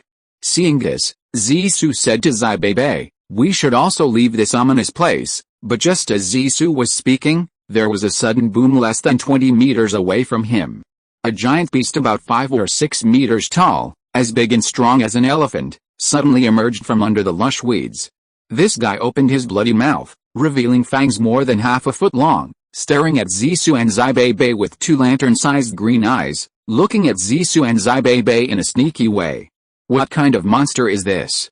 Zissou and Feifei both looked at this huge monster that suddenly emerged from the ground, and thought to themselves with a shudder in their hearts. It turned out that this giant beast was a prairie ground sloth. It was the king of beasts who was the best at digging holes in this prairie. It also ate large carnivores such as ground rats and pythons that could dig holes. It would occasionally eat land animals such as cattle, sheep, deer and roe deer. It was a master at ambushing prey. It was usually active and hunted at night and rarely came out in broad daylight. It might be because the noise on the ground was too loud today, which alarmed this guy, so it unexpectedly drilled out of the hole to take a look. Unexpectedly, it saw 2 pandas as soon as it came out of the hole. Because it had never seen a panda and didn't know what a monster a panda was, it didn't plan to act rashly. Zissou thought that the giant beast was looking at herself and Zibibri seriously, which was a malicious act, so it was better to leave this place as soon as possible. So, Zissou grabbed Zibibri and ran away from the prairie ground sloth. His action aroused the curiosity of the ground sloth and it started to chase him. Soon, Zissou found that the monster was following him closely. He became more nervous and immediately took Zibibi's hand and ran forward. However, he made mistakes in a hurry. Not long after, Zissou suddenly found that there was a cliff in front of him blocking his way. There was a blockade in front and a chaser behind. This put him and Zibibi in a desperate situation. What should I do? Do I have to turn around and fight a desperate battle with the elephant-like beast? Zissou felt a chill all over his body and sweated profusely when he thought about it. Suddenly, he saw a towering tree, more than 30 meters high, about 180 meters to the right of the steep cliff in front of him. He was surprised and delighted. He immediately ran towards the tree with Zibibi. When he reached the foot of the tree, he immediately said to Zibibi, "Climb up." As soon as he finished speaking, Zibibi very obediently hugged the trunk of the tree and climbed up. Zissou followed closely behind and climbed up the tree. When the prairie ground sloth caught up to the bottom of the tree, they were almost climbing to the treetop. When the giant beast saw this, he couldn't help but get furious. He immediately supported the ground with his hind legs and tail, stood up his front body, hugged the tree with his two forearms, and shook it violently. The violent shaking almost shook Zissou and Zibibi off the tree. As the giant beast continued to shake, Zissou felt that the tree would soon be uprooted by the beast, so he hurriedly looked at the cliff in front of him and found that there were many cracks and uneven places on the nearby cliffs, which were more suitable for rock climbing. He immediately said to Zibibi, "Let's jump to the cliff opposite and then climb to the top of the cliff. Hurry, hurry, get ready, jump." As soon as Zissou finished speaking, Zibibi jumped hard towards the cliff in front of her. Almost at the same time, Zissou also jumped to the cliff beside her. Like her, all four claws hooked in the cracks and footholds on the cliff. Then he and she started a rock climbing competition. For animals that are good at climbing trees, rock climbing is not a difficult task. Soon, Zissou and Zibibi climbed to the top of the cliff, completely getting rid of the threat of being chased by the giant prairie sloth, and heaved a sigh of relief. He and she lay on the top of the cliff, looking at the blue sky, and couldn't help but feel emotional. A sudden forest fire was so terrible that they had to go through so many dangers and hardships. Then, before they rested on the cliff for long, they suddenly found that a strange bird bigger than the strange bird suddenly fell from the sky and swooped down at them. Zissou and Zibibi were immediately scared and terrified. They quickly rolled to the side to avoid the bird's attack. No mistakes, one post, one content, one book, one forum, 1619, one book, one forum, one look. Zibibi happened to roll to the inside of the cliff, safely and successfully avoiding the attack of the strange bird, but Zissou unfortunately rolled down the cliff. In the extremely dangerous moment, he was quick-witted and stretched out his arms to grab the edge of the cliff to stop himself from falling off the cliff. However, the rocks on the edge of the cliff had been weathered and were not strong. As the rocks that Zissou was climbing slipped, he could not avoid falling down. In a hurry, Zissou desperately used his hands and feet to find a crack to hang on to the wall of the cliff to hook his body. After sliding down the wall of the cliff for more than 10 meters, he finally grabbed the crack and stabilized his body, avoiding the fate of falling off the cliff and dying. However, in the process of sliding down, he scratched his claws, palms and knees due to the unevenness and cracks of the cliff, and even lost some nails, making the cliff bloody, and he gritted his teeth in pain. If you're listening to this novel on a channel other than Fanfic World, it means they downloaded and uploaded it without effort.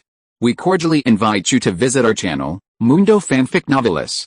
There you'll find the original version of this story and you can explore many other novels of various genres. We're waiting for you to immerse yourself in a world of incredible novels. Chapter 412, Making Friends with Falcons. Unexpectedly, the abominable bird did not continue to attack Zissou and Zibibi after it missed its target. Instead, it flew to the air and looked down at them. Zissou listened carefully and knew what the bird was saying. In fact, it was saying, "It's fun, fun, it's so fun." This really pissed off Zissou. It almost caused Zissou to fall off the cliff and die. It actually said fun. Isn't it pissy? Zissou, who was lying on the cliff, was so angry when he heard the bird say such cynical words. So he endured the pain from the wound on his body, gritted his teeth, and used all his strength to climb up to the top of the cliff again. Unexpectedly, the strange bird hovering in the air saw that Zissou had climbed to the top of the cliff again, and couldn't help but be surprised and said, "Wow! You are quite amazing. Do you want me to pounce on you again?" Zissou couldn't help but use the language of an eagle, and scolded, "Are you done yet? This is outrageous. What's your name? Wait for me to take a rest, then I will come to play with you." "Wow!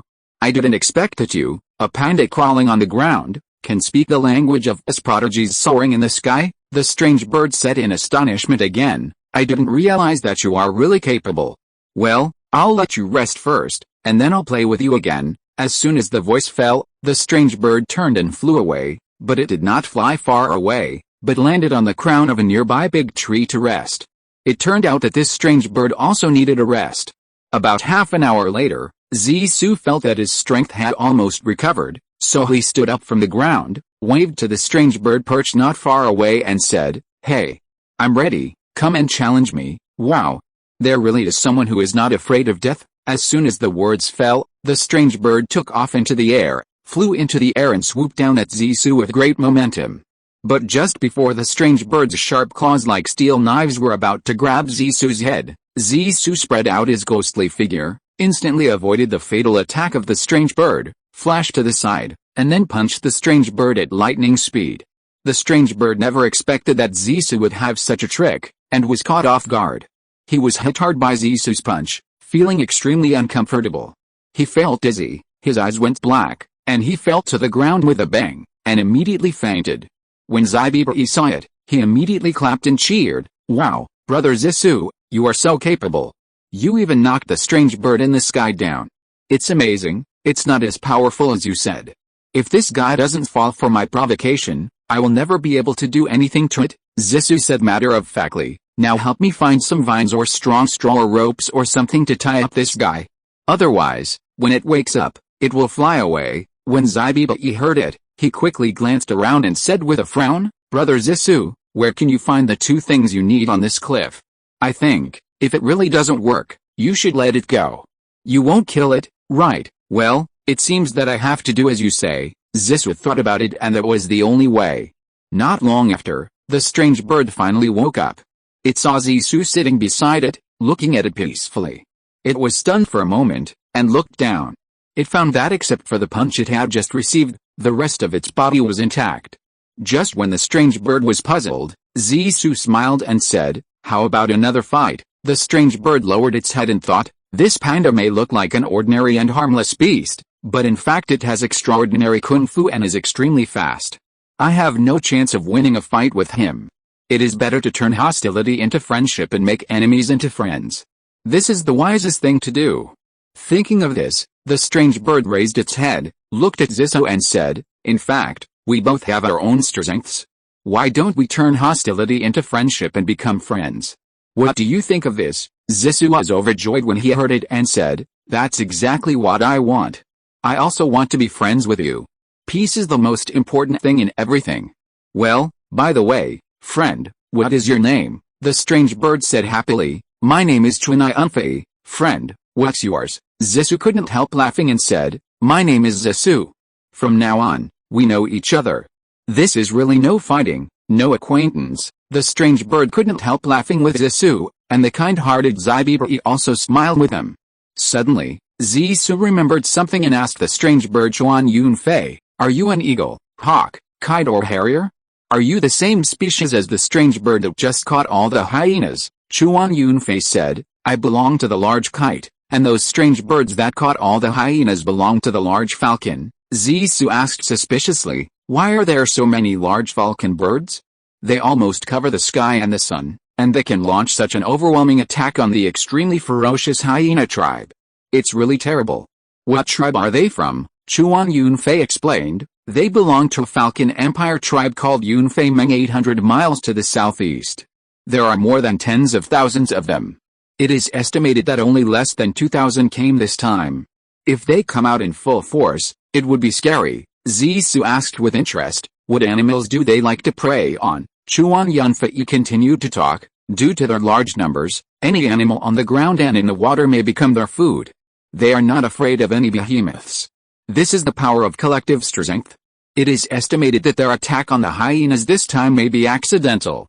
Maybe they saw the huge range of thick black smoke and flames from the forest fire hundreds of miles away, so they wanted to run over to see if they could get some bargains. They happened to see a large group of hyenas on the ground, so they didn't want to miss this great opportunity, so they rushed down and captured the hyenas. I think this is most likely the case. Zissou nodded in agreement with sudden enlightenment, and then asked, "What do you like to eat in your daily life?" No mistake, 1 poem, 1 post, 1 content, 1 book, 1 forum, 1 6, 1 post, 1 content. Chuan Yunfei said, "My diet is not much different from that of ordinary eagles and eagles. I prefer to eat smaller animals such as hares, snakes and fish.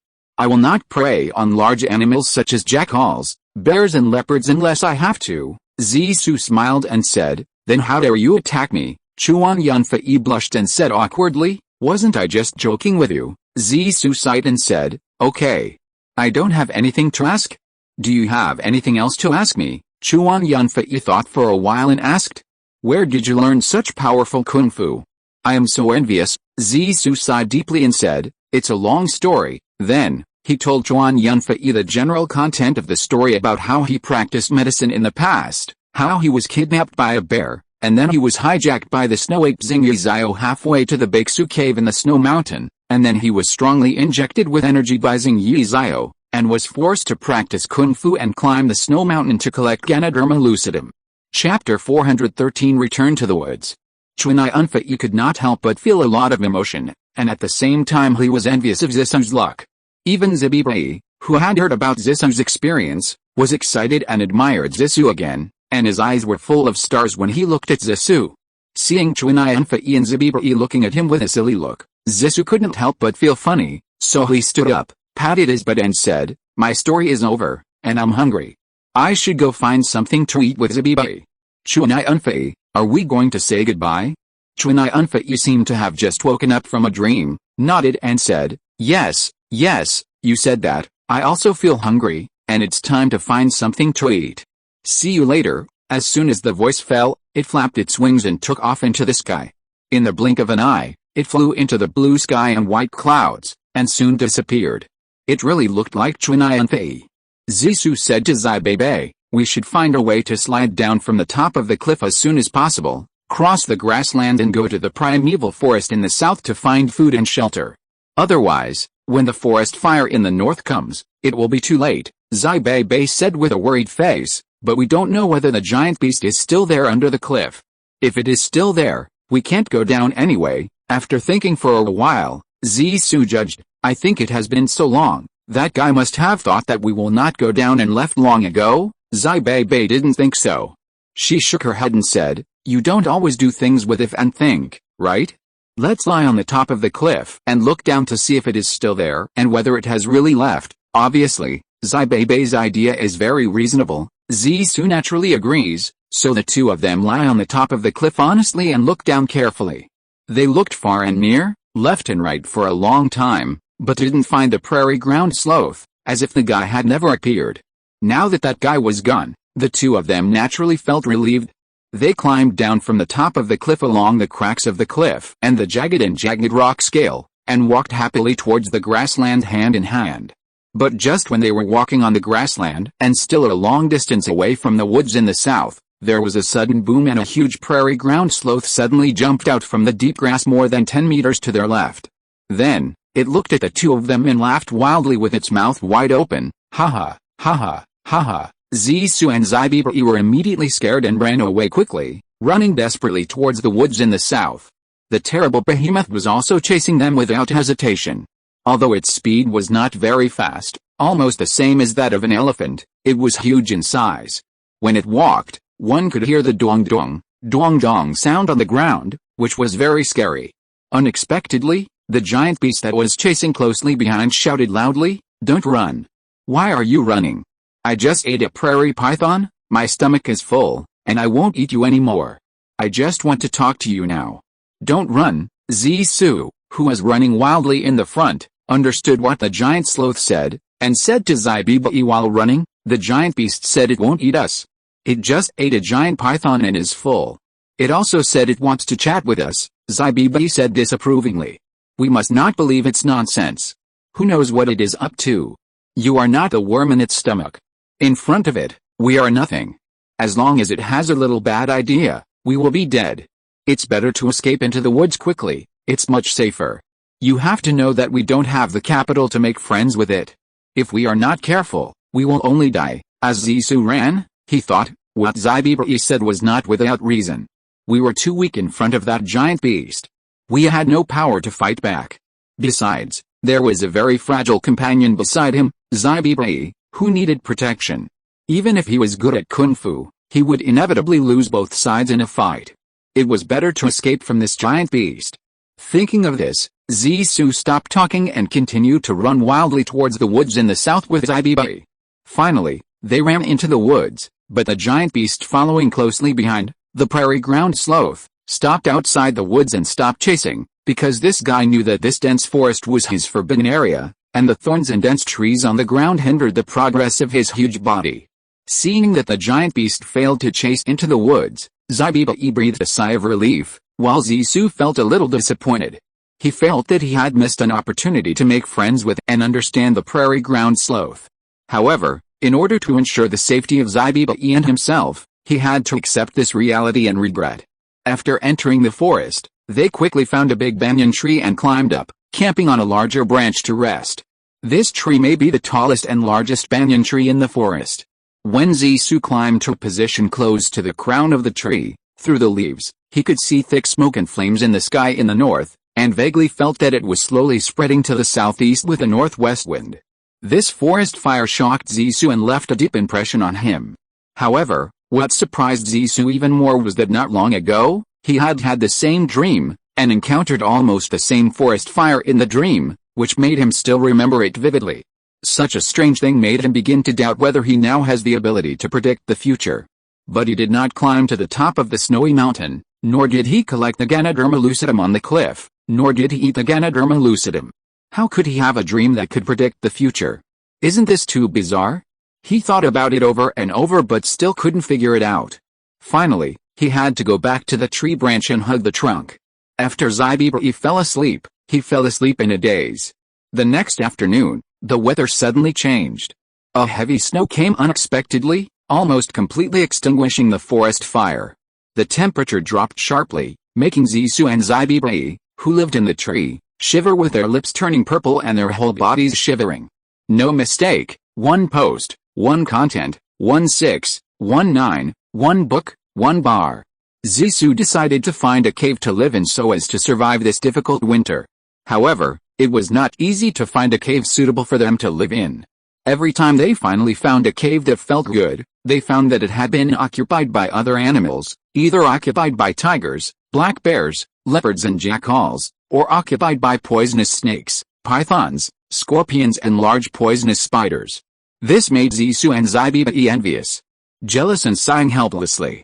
You can't just drive away those primitive residents, beasts and poisonous creatures arbitrarily, right? The problem is that even if you have such an idea, you must have such ability. But do the two giant pandas, Zissou and Zybibi, have such ability? Chapter 414, Battle Against Wolves. Maybe Zissou has the ability to drive them away now, but he is unwilling to do so because he is kind and willing to help others. He is unwilling to build his happiness on the pain of others. In addition, he is worried that after he drives them away, if they suddenly come back after he and Zybibi fall asleep in the cave, they will bite him and Zybibi to death in their dreams. That would be not worth it. Since he can't seize the cave of others, he has to dig a new cave to spend the winter. So Zissou told Zybibi about his idea of digging a cave. Zybibi naturally had no objection, but the next question was, what to use to dig the cave? He couldn't use his own hands. Zissou first thought of using branches, but the branches used for digging holes must be very strong and durable. He quickly found several branches of suitable thickness and relatively strong in this forest, and began to choose a suitable location to dig a hole. Obviously, the location of the cave also has to be chosen. The northwest side of the hillside is definitely not suitable. In winter, the northwest wind mainly blows, so the best place is the southeast side of the hillside, and it is relatively low. In addition, digging a hole also requires attention to the soil quality. Loose sand is not suitable, as it is easy to collapse and there is a danger of being buried alive at any time, and places with large and numerous stones are naturally not suitable. For the most primitive tools used by Zissou, it is simply impossible to dig. Only places with a lot of clay are suitable for digging holes. Therefore, Zissou looked for places with a lot of clay to dig holes, but soon he found another headache. Those places with better soil and suitable for digging holes are mostly nearby. There are other caves inhabited by poisonous insects and beasts. What can he do? Although these poisonous insects and beasts usually hibernate in caves in winter, it is better to be safe than sorry. What if one of them wakes up and visits in a sunny and warm winter, or what if one day he walks into the wrong door and enters the wrong cave? It will be troublesome. Moreover, none of these caves are brightly lit like human society. They are all dark and you can't see anything once you enter the cave. Therefore, to be on the safe side, Zissou decided to avoid the caves of these poisonous insects and beasts as much as possible and dig caves far away from them, so that it would be safe and secure. However, it is not easy to find a place that meets this condition. Finally, Zissou found a satisfactory location on the southwest side of the hillside and began to dig a cave with Zaibibai. However, this place is much colder than the south and southeast sides. Fortunately, they didn't feel very cold when they worked hard. As for the size of the cave, Zissou decided to dig 1 meter in, then dig 1 meter upwards at a 30-degree angle, then dig 2 meters forward and 2 meters wide, making the cave 1 meter and 2 meters high and 1 meter wide. Finally, he used branches and leaves to make a door for the cave, thus hiding the entrance to prevent the invasion of other beasts and poisonous insects. Due to the lack of suitable tools, even such a simple small cave took Zissou and his team several days to dig. On the day of completion, Zissou and Zaibibai hugged and cried with joy, because they finally had their own warm home. As the weather became colder and colder, Zissou and Zaibibai huddled in the cave they dug and began to hibernate to spend this long winter. However, what no one expected was that even in this cold winter, a series of unexpected and strange things would happen. Late at night, it was snowing heavily, and the temperature outside the cave dropped sharply to more than 10 degrees below 0 Celsius, which could be described as ice and snow. Suddenly, a long wolf howl came from a distance, and soon, more and more hungry wolves came from far away. The footsteps came closer and closer, and gradually, they got closer and closer, and there were more and more. Suddenly, a cunning hungry wolf discovered the cave where Zissou and Zaibibai hibernated. It immediately bit with its teeth and used its front paws to pry open the cave door made of branches and leaves that Zissou camouflaged and concealed well. It may be that the hungry wolf's very sensitive sense of smell helped it a lot. In this way, a huge crisis and disaster was about to come, and at this time Zissou and Zaibibai were still sleeping in a drunken dream, unaware of it. Several hungry wolves squeezed into the cave first. They had already smelled the aroma of the panda's meat and were immediately drooling with excitement. They walked towards the two sleeping pandas step by step. A hungry wolf that approached Zissou first suddenly bit Zissou's neck. At this extremely critical moment, Zissou happened to be having an extremely thrilling dream. He suddenly turned over and slept on his side, while raising his right arm, which just happened to prevent the hungry wolf from biting off his neck and inadvertently saved his life. However, although the wolf did not bite Zissou's neck, it bit his shoulder. The severe pain woke him up from his deep sleep. When he opened his dazed eyes, he saw 3 or 4 pairs of green eyes shining brightly in front of him. His mind suddenly became clear, and he immediately punched the nearest pair of green eyes at lightning speed. Without waiting for the wolf to howl, he immediately kicked the other pair of green eyes farther away. Then, he turned over and kicked the pair of green eyes that were about to bite Zaibibai's neck. In less than 2 seconds, Zissou actually used 1 punch and 2 kicks to knock out 3 hungry wolves. As the 3 hungry wolves turned over and fell to the ground, more hungry wolves rushed in, and the cave, which was not very big, suddenly became crowded. Faced with such a dangerous situation, Zissou had to fight hard. He did not hesitate to use his fists and feet to fight with these hungry wolves who rushed in without regard for the consequences. Because of the loud noise, Zaibibai was also awakened. Seeing such a chaotic and tragic scene, he immediately retreated to the innermost part of the cave, curled up into a ball, and trembled. Although Zissou used all his strength to kick and hit, the hungry wolves became more and more. They were not afraid of death. They kept coming into the cave. Just when Zissou was getting more and more tired, Suddenly, the painful screams of the wolves came from outside. As the sound of ghosts and wolves howling became weaker and weaker, it didn't take long for the offensive of the wolves to get into the cave to stop. The crying of the wolves also disappeared. Suddenly, it was quiet outside, except for the howling of the north wind. No mistake, one sentence, one post, one content, 1619, one book, one bar, one look. Zissou, who was fighting fiercely in the cave, was very puzzled. After killing or knocking out all the living hungry wolves, he wanted to squeeze out of the cave to see what was going on outside. What strange things happened outside the cave? At this time, the smell of blood was particularly strong, and the walls and the ground of the cave were covered with the blood of hungry wolves. Many hungry wolves had their brains beaten out, which showed how powerful Zissou's kung fu was. Zissou spent a lot of effort to clean up the bodies of the dead hungry wolves and the seriously injured hungry wolves that were disabled and dying. When Zissou cleaned up the cave, threw the bodies and injured bodies of the invaders out of the cave, and brought Zaibibai to the cave entrance, he found that it was already dawn. Chapter 415, Ice and Snow Monster. Looking up, they were shocked. It turned out that the scene in front of Zissou and Zaibibai was too bizarre. The hungry wolves stood on the snow outside the cave like ice sculptures, in various postures, but most of them were looking up at the sky and howling in pain. They were covered with snow, as if they had turned into snow wolf craft sculptures. Even the hungry wolf corpse and the seriously injured wolf that he had just pushed out of the cave were like this. This made Zissou and Zaibibai extremely surprised. Just when they hadn't figured out what was going on, suddenly, a series of crackling sounds came from the snow in the gap between the trees in front of them, like glass being broken on the ground.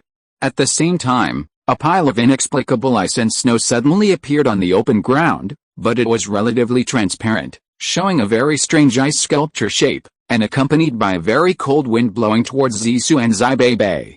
Seeing this, Zissou hurriedly shouted, "No, hurry into the cave." At the same time, he stretched out his arms forward, emitting a large amount of heat from his body to resist the erosion of this powerful and strange cold current.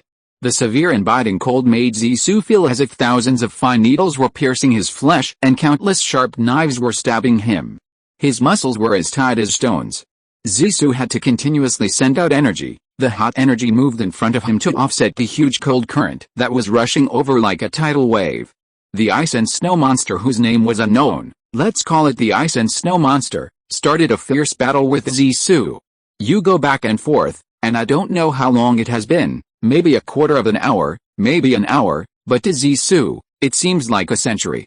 But just when Zissou felt that all his energy was about to be exhausted and he was facing the pain of despair, suddenly, he heard the ice and snow monster sigh deeply and said, "What a good kung fu. You are the first decent opponent I have ever met in my life. It's quite interesting. I don't want to play with you anymore today. Next time I meet you, I will have a good time with you and let you really see my good skills. Let's go and fight again tomorrow." As soon as the voice fell, there was a swish sound, and the ice and snow monster in front of him suddenly disappeared. At the same time, the violent cold current also disappeared. Zissou suddenly felt as if he had returned from the dark and painful hell to the bright and comfortable real world again. He no longer had the pain of knife cutting and needle pricking all over his body, and he breathed a sigh of relief. But when he turned around, he found that Zaibibai had already turned into a snow-white ice sculpture like a group of hungry wolves in the snow outside the cave, lifeless, and turned into a mummy. Seeing this scene, Zissou was heartbroken, crying without tears, and hated the ice monster to the bone. She vowed to avenge Zaibibai. The next time she met the ice monster, she would fight it to the death. So, what is this ice monster? How did it come into being? It turned out that about 4,000 or 5,000 years ago, when this planet was still ruled by the super-advanced intelligent robots, this group of monster robots accidentally conducted an experiment to see what kind of creatures could survive in severe cold conditions and then produce even colder airflow to freeze other creatures to death. After hundreds of years and countless experiments, they finally found this very special substance, non-carbohydrates, that is, a crystal that grows automatically in the cold winter, and has a soul, can think and communicate, and is a super-modern alien product, the ice monster. However, since the attack power of this intelligent snow beast with soul is too strong, and the damage it causes to society and nature is too great, Such experiments were gradually abandoned and all intelligent snow beasts were basically eliminated. But why, after thousands of years and the super-advanced intelligent robots have left this planet for more than 1,000 years, this kind of monster has appeared again? What caused it to revive? It is unknown. In most cases, the snow beast likes to move at night in winter when the temperature is below zero, because the higher the temperature, the more energy it consumes. In addition, it also likes to attack groups of animals that come out to move in the snow. Although it does not need to eat these animals to satisfy its hunger, it likes to use these ignorant animals to show its power. What happened in the second half of last night and early this morning was the masterpiece of this monster. After Zissou hastily buried Feifei in the snow, he returned to the cave to practice, but he suddenly found that he was too weak to practice. It turned out that he had consumed too much energy in the battle with the ice and snow monster just now, and he had no extra energy to practice. Therefore, he had to find food to eat and replenish his energy before he could practice the next step of Kung Fu. However, when he walked out of the cave and looked at the vast world of ice and snow, he felt at a loss. But when his eyes stopped on the group of hungry wolves that had become ice sculptures, now the snow wolves, his heart couldn't help but move. These guys that had been frozen into ice sculptures, maybe they could be eaten. Thinking of this, Zissou walked to an ice-carved snow wolf and wiped off the snow on its body with his hands, revealing the structure of the animals for after freezing. Then, he curiously grabbed one of the hind legs of the ice-carved snow wolf and broke it with a little force. With a crisp sound of crack, he actually broke off a wolf leg. Looking at the cross-section of the broken wolf leg, it was similar to the frozen dog meat with fur peeled off, showing a dark red color, lean meat, with white stripes, fat meat. Put it in your mouth and bite it hard and chew it, and it made a crunch sound, just like eating ice cubes, but with a sweet meaty aroma. In the blink of an eye, Zissou ate the frozen wolf's hind leg with skin and bones. He never thought that the cold current of the ice and snow monster was so powerful that it actually froze the bones.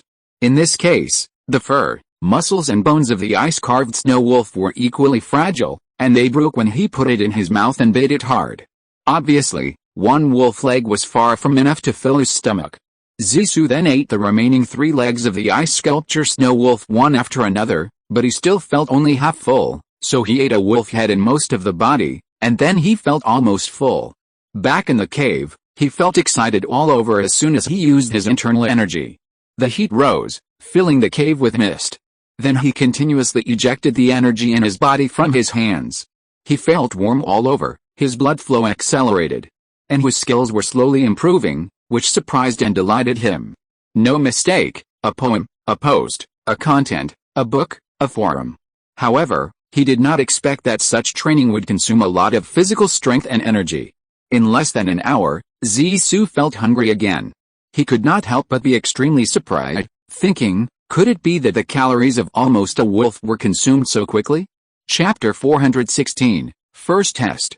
As the feeling of hunger continued to come, Zissou had to drill out of the cave again, eat another ice sculpture snow wolf, and then come back to practice. On this day alone, Zissou almost ate 5 ice sculpture snow wolves. After eating the 5th ice sculpture snow wolf, Zissou did not dare to continue practicing, otherwise, he might be too hungry to sleep, not to mention that it was already dark. It always gets dark early in winter, and it might be dangerous to go out at this time. Who knows if the ice and snow monster will come again at night. In this way, as long as the day is bright, Zissou drilled out of the cave, ate an ice sculpture snow wolf each time, and then returned to the cave to practice for an hour before going out again. Over and over again, day after day, Zissou gradually felt that his martial arts were getting stronger and stronger. Although he could not say that he made great progress in a day, he also made rapid progress, changing with each passing day. Time flies, and soon winter is over and spring is coming. Various animals begin to come out. At this time, Zissou has already eaten up a group of hundreds of ice sculpture snow wolves outside his cave. He has to hunt other medium and large animals to eat. If he is asked to eat bamboo leaves and tree leaves, it will be a headache for him, because he must eat all the leaves on a 10-meter-high tree to be equivalent to the calories of 2 ice sculpture snow wolves. This is too troublesome and not environmentally friendly. Therefore, in order to practice Kung Fu to deal with ice and snow monsters and avenge Feifei, he cannot be too merciful and has to take some forest beasts as a starter. After the spring, The first person to run into Zisu's fist of death was a big black bear. This guy had a very high opinion of himself, thinking that I am the best in the world. At the beginning, he did not take Zisu, the panda who was shorter than himself, seriously at all. He carelessly and nonchalantly showed his fangs and waved his big palm at Zisu, warning Zisu dangerously, "You little turtle, get out of my way. Be careful not to piss me off, or I will take your life." "Oh. I've seen people who act arrogantly, but I've never seen anyone as fearless as you," Zisu sneered indifferently. "What? You little bastard, you dare to scold me for not fearing death. I am so angry." The big black bear was almost mad with anger, and he was furious. Today I will crush you into a meat pie, tear you into pieces, and then chew and eat it into my stomach, so that I can relieve my hatred." That's great. If you have the guts, just come over. I warmly welcome you," Zisu sneered nonchalantly. You little bastard, if you don't want to live, I will fulfill your wish," the big black bear roared like thunder, and before he finished speaking, he rushed towards Zisu fiercely.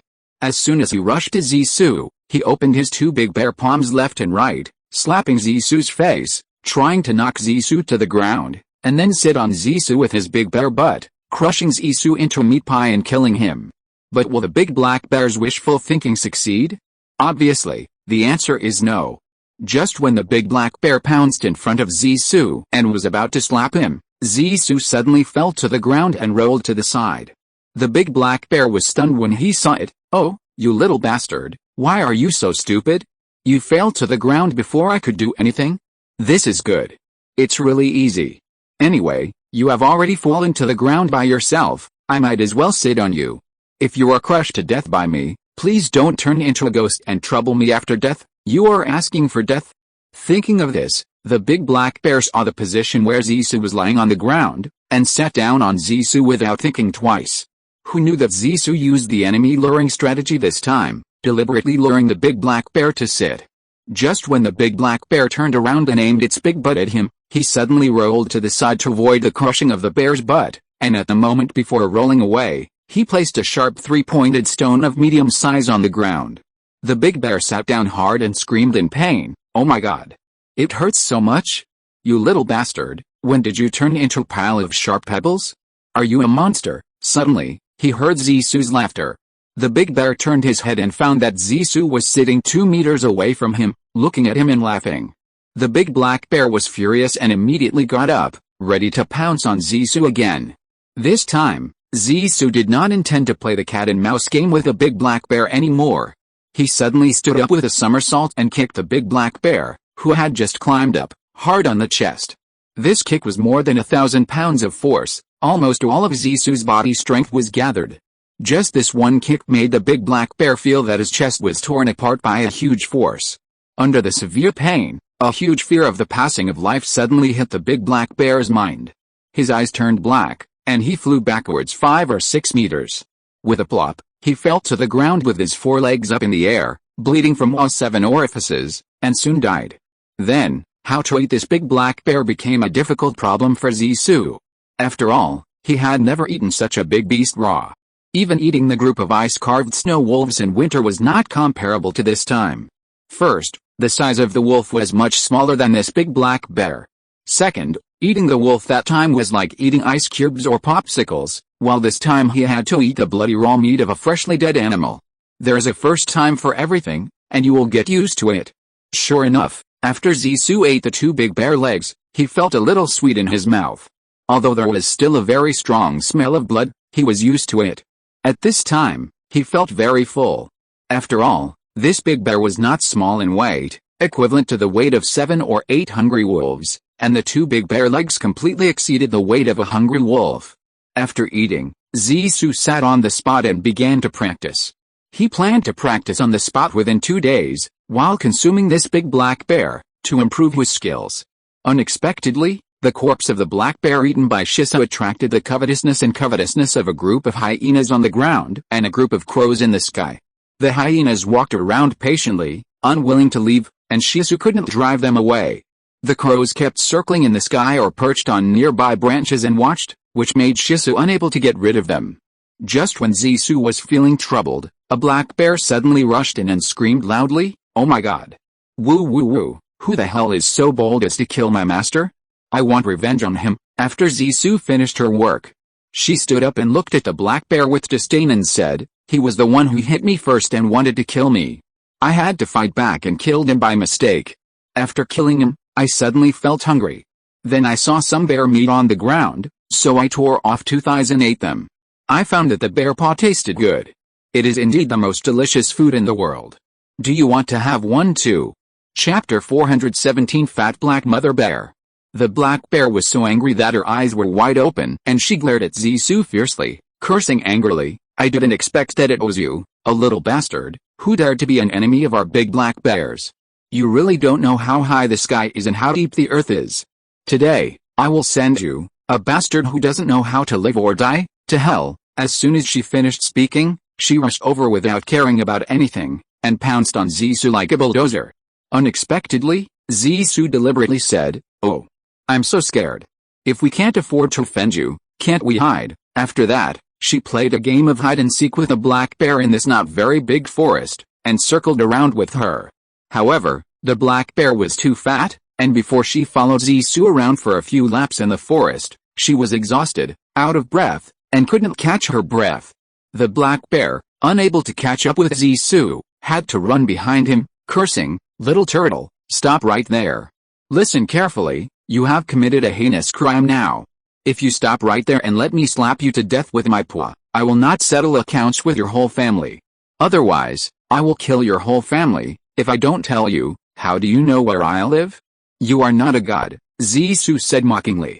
"Then I will kill pandas when I see them, 1 at a time, and 2 at a time," the black bear said angrily from behind. "Then you are killing innocent people? You will be punished and struck by lightning," Zissou warned. "Then I don't care. It's because you don't want to die, so I have to find other pandas to vent my anger," the black bear argued. "Okay then. I won't run away, come and slap me to death with your paw," Zissou said teasingly. "That's right. That's what a good kid is. You know that testing the law means you will be punished." The black bear turned from anger to joy and walked towards Zissou breathlessly. Unexpectedly, Zissou suddenly shouted, "Stop!" The black bear was startled and raised her big bear paw to slap Zissou's face. She asked in confusion, "What are you doing? Are you going to regret it again?" Zissou smiled and said to her, "I don't want to regret it. I just want to remind you, what if you don't slap me to death, but I beat you to death instead?" "Ah, there is such a thing? I don't believe it." The black bear didn't believe it at all. "Then who do you think is better, your own kung fu or your master's kung fu?" Zissou enlightened her. "Of course my master's kung fu is better. Is there any need to say that?" the black bear admitted honestly. "If that's the case, then you come to beat me, aren't you looking for death?" Zissou said bluntly. "Wow, I understand. What you mean is, since you have killed my master, I am no match for you," the black bear explained self-righteously, "but I don't think so. You must have used some conspiracy and tricks, and suddenly killed my master when he was distracted. Tell me, am I right or wrong?" "Both right and wrong," Zissou said mysteriously. "What do you mean? Don't play tricks on me. I won't fall for it. You little bastard, explain to me clearly what right and wrong means." "Stop playing tricks on me. What I mean is that what you said is only half right, and the other half is wrong. Although I like to play tricks like feinting to the east and attacking in the west and surprise attack, I am still very strong in a head-on confrontation and I am not afraid. It's just that I think it will be more physically demanding and I am unwilling to adopt it. Do you understand?" "I seem to understand a little. In other words, you have never been a person who suffers losses, then are you still going to fight with me?" "Of course I am. Because I really can't swallow this. Why did you make me a widow all of a sudden?" "I won't do it. Then why don't you find another one? Why bother to pester me? Besides, even if you slap me to death, you still can't find your master. So why bother? I don't care. At least I've avenged my master and vented my anger, which makes me feel better. It seems that you are going to be stubborn. Well, I hope you won't regret it later.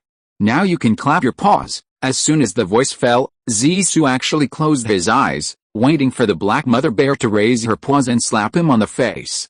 When the black mother bear saw that Zissou had actually fallen into the trap and looked stupid, allowing her to slap him calmly, she was overjoyed and immediately raised her paws to slap Zissou on the face. Is Zissou really so stupid that he would let the fat black mother bear slap him to death? Of course not. No mistake. At this time, when the black mother bear believed it and raised her paw to slap Zissou, she actually missed it and Zissou suddenly disappeared. The fat black bear felt very strange, so she lowered her head and looked around for Zissou's traces to see where Zissou had gone. However, she immediately found a dark hole in front of her feet. What happened?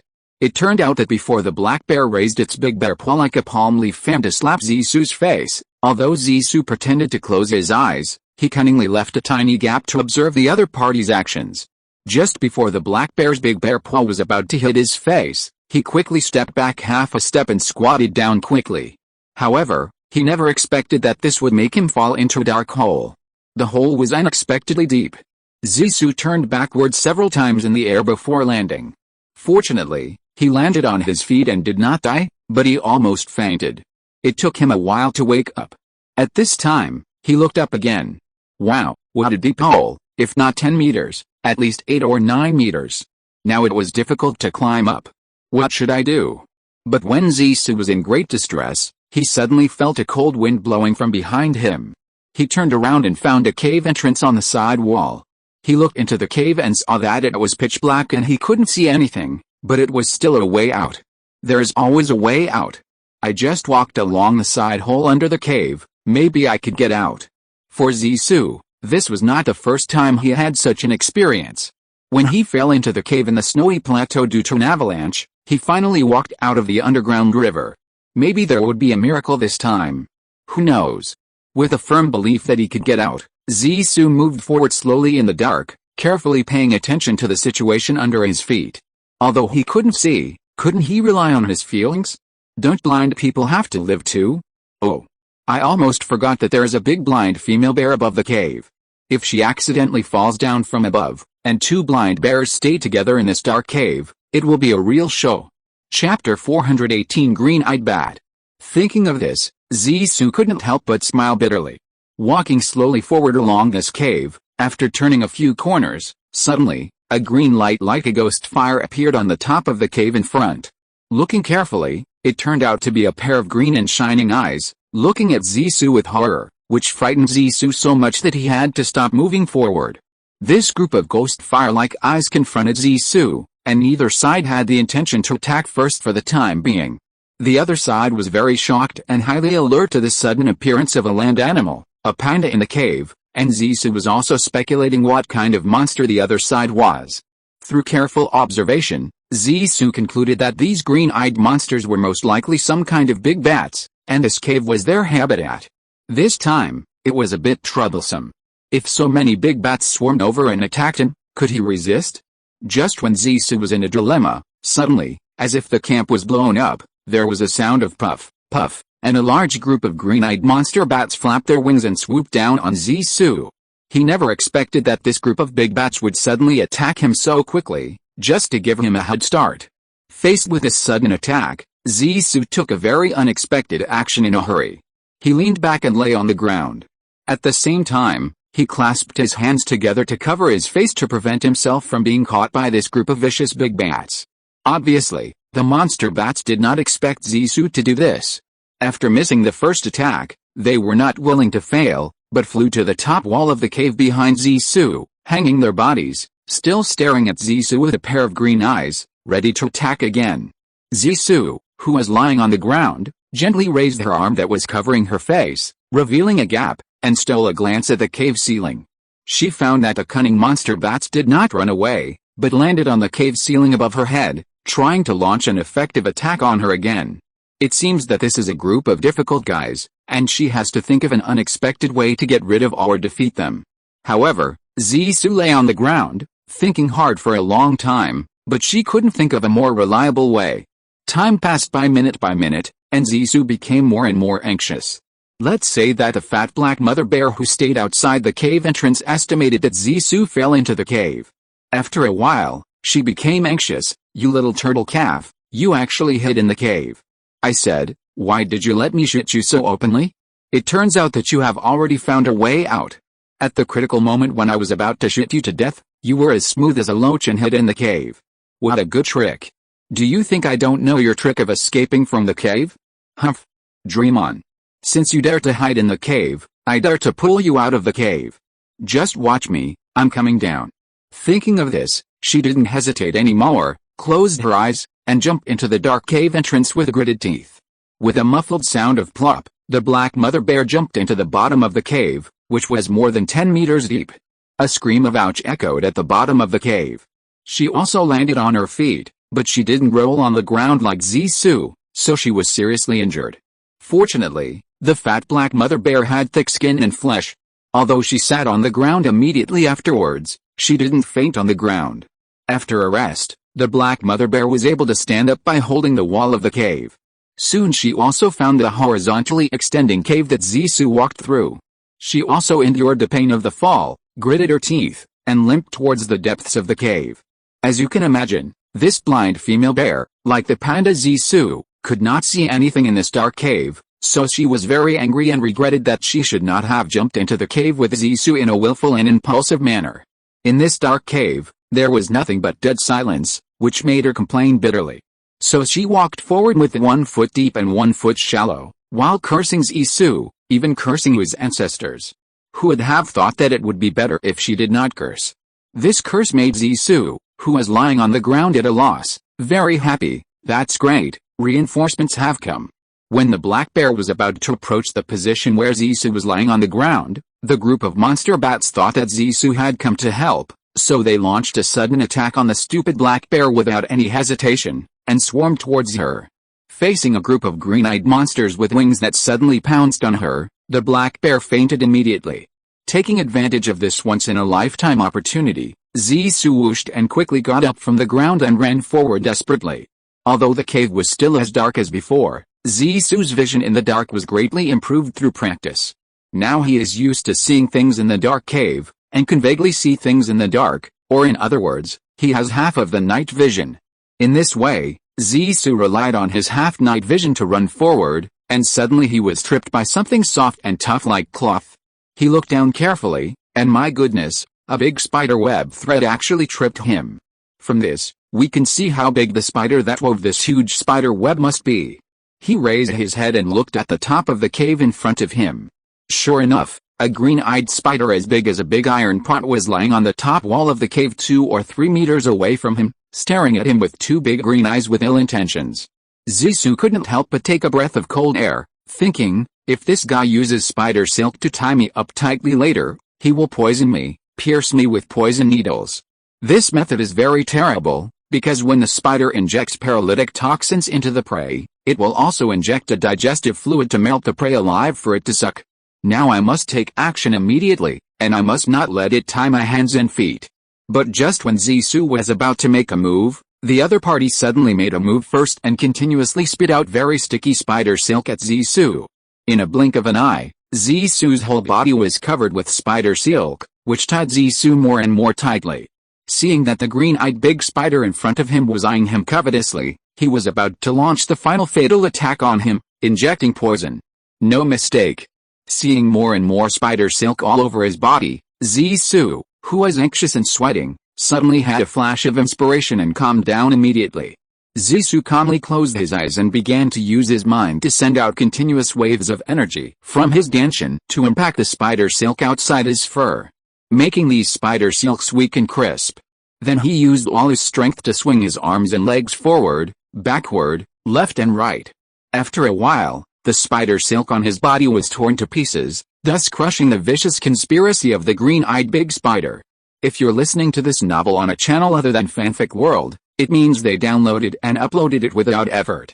We cordially invite you to visit our channel, Mundo Fanfic Novelis. There you'll find the original version of this story and you can explore many other novels of various genres. We're waiting for you to immerse yourself in a world of incredible novels. Chapter 419, Monkey-Faced Spider. Seeing that Zissou had destroyed his spider silk and his plan had failed, the exasperated green-eyed spider was unwilling to accept defeat and wanted to repeat his old tricks, spitting spider silk at Zissou again, and even sped up the frequency of spitting silk. This time, Zissou would naturally not let his plot succeed. He immediately leaned forward and pounced on the ground at lightning speed, avoiding the strong sticky spider silk spitted at his front body. Then, without waiting for it to react, He quickly stood up from the ground and aimed at the insidious guy above his head and threw a heavy punch. Although he had not yet reached this guy, the energy generated by this punch gushed out and hit the guy's chest hard, making it groan in pain and almost fall off. After being hit by Shisu's punch, the green-eyed spider realized that it was no match for Shisu, and then it chose to retreat immediately, and disappeared in the blink of an eye. After seeing the spider gone, Zisu felt relieved and continued to move forward. Unexpectedly, his troubles came again. Suddenly, a huge black monster fell from the top of the cave in front of him. Zisu saw that the situation was not good and hurriedly dodged to the side. A black thing just landed on the ground half a meter away from his feet. He looked closely and saw its true face clearly. It was a huge monkey-faced spider, all black. The white pattern on the spider's back naturally formed the appearance of a monkey face, with all the facial features, no more, no less. This monkey face pattern was the size of a toilet lid, and the spider was several times larger. The 8 strange legs were covered with fluff, which was very scary. Although it can spin silk like ordinary spiders, it cannot make a web. The spider silk spit out by the monkey-faced spider is very sticky, but it does not have sufficient toughness and fire resistance. Ordinary spiders have fire resistance, strong elasticity, cut resistance, and strength 4 times that of steel wire, but the monkey-faced spider does not have these characteristics. It never makes a web, and only wins by the large amount of spider silk and the high toxin content in its body.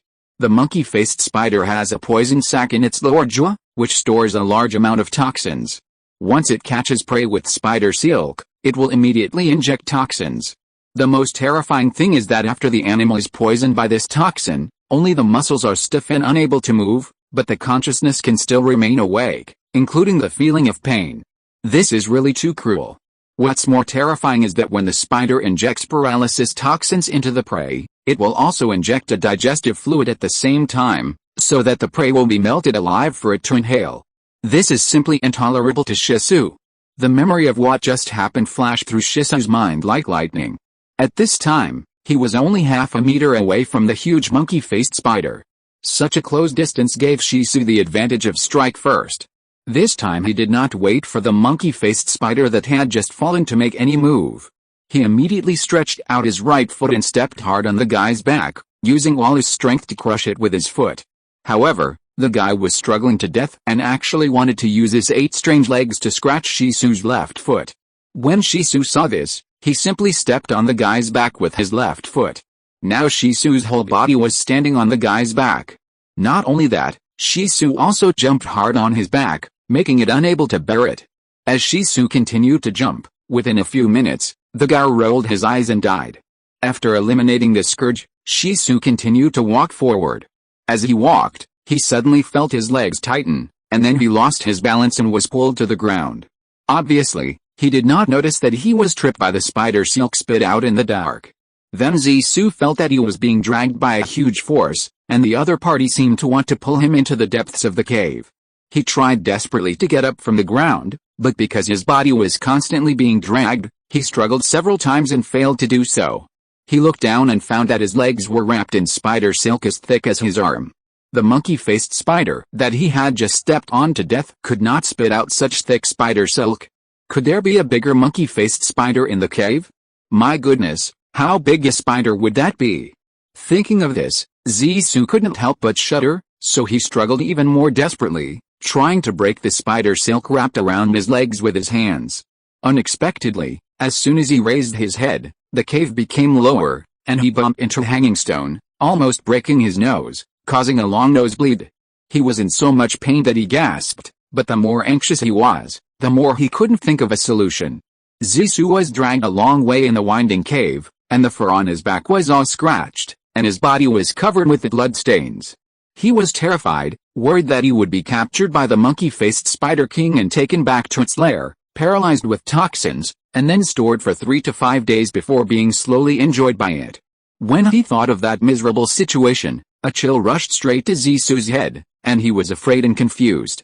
However, because Zisu's body weight was relatively large, he was stuck by a stone at the corner after being dragged for a long distance, which immediately made Zisu sober up. From the panic at the beginning, he immediately calmed down, hugged a stone pillar passing by, temporarily stabilized his body, sat up from the ground, and immediately tore off the spider silk wrapped around his legs, getting rid of the passive situation controlled by the monkey-faced Spider King. At this time, the monkey-faced Spider King saw that Zissou had actually torn off the spider silk and got rid of his control, and he couldn't help but be furious. He immediately rushed towards Zissou and wanted to spray the strong sticky spider silk at Zissou again. On the other hand, although Zissou had calmed down temporarily, she was still frightened. Seeing the huge monkey-faced Spider King rushing towards her again, she was terrified.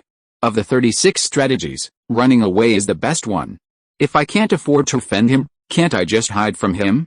Thinking of this, Zissou got up and ran back. He ran left and right in this winding road. After a while, he ran to a fork in the cave. Then, at this moment, the voice of the black mother bear came from the cave in front. "You little bastard, where did you go? I have been looking for you everywhere, and I have suffered a great loss from those hateful green-eyed bats. I will put this account on your head. When I find you, I will definitely teach you a lesson." Zissou heard that, and his head suddenly became big. He thought, "It's not that I can't beat you, but I don't want to fight with you. This is called a good man doesn't fight with a woman. Besides, I have killed your master. If I bully or beat you to death again, it would be neither kind nor heartless. So, I always try to avoid you. Why do you hold on to me and pester me now? Well, it seems that there is another cave here, so I'd better go to this cave. I can't afford to offend either the black bear or the monkey-faced spider." He immediately stopped hesitating and ran towards the cave that he had never walked through before. Soon, he heard the black bear's angry and screaming voice behind him. "Oh my God! What kind of monster are you? Why are you blocking my way?" Chapter 420, Adventure in the Cave. At this moment, Zissou's mind was as clear as a mirror, and he couldn't help but secretly rejoice. This is good. The monkey-faced Spider King is facing the black mother bear. This time there will be a good show. But what makes me regretful is that I can't turn back to watch this show. For me, the most important thing now is how to escape from this damn cave as soon as possible. Everything has its priorities. At this time, Zissou can only find ways to escape from the cave, otherwise he will definitely be trapped here. Not long after he walked, he heard another noise in front of him. He had to slow down and listen carefully. Soon, he heard two voices. One was a louder voice, like that of a prairie ground sloth. "Ah, it's over. I'm dead. I didn't expect that I would die at the hands of two spider spirits." The other voice was a conversation between the two spider spirits. It was relatively quiet. Spider Spirit A said, "We finally caught this guy. It was not easy." Spider Spirit B said, "Yeah, I've never eaten such a big animal. I don't know what it tastes like." Spider Spirit A said, "Then what are we waiting for? Let's give this guy 2 shots now. Otherwise, if he runs away, wouldn't all our work be in vain?" Spider Spirit B said, "Okay, I'll listen to you." When Zissou heard this, he immediately became anxious. This was unacceptable. I couldn't just watch him die. I immediately rushed forward and yelled at the two spider spirits in spider language, "Stop! Where did this monster come from? You are killing living beings here. Don't you want to live?" The two spider spirits were shocked and stopped attacking the prairie ground sloth. They turned their eyes to Perilla and thought, "Wow! Where did this guy come from? He can speak our language. How come we have never heard of him? Could it be that he was a spider in his previous life?" When the two spider spirits were hesitant, Perilla had already rushed to the two spider spirits, staring with wide eyes. After a closer look, my goodness, 2 big spiders, looking weird, like human-faced spiders in Peking opera, with a purple-red color all over their bodies.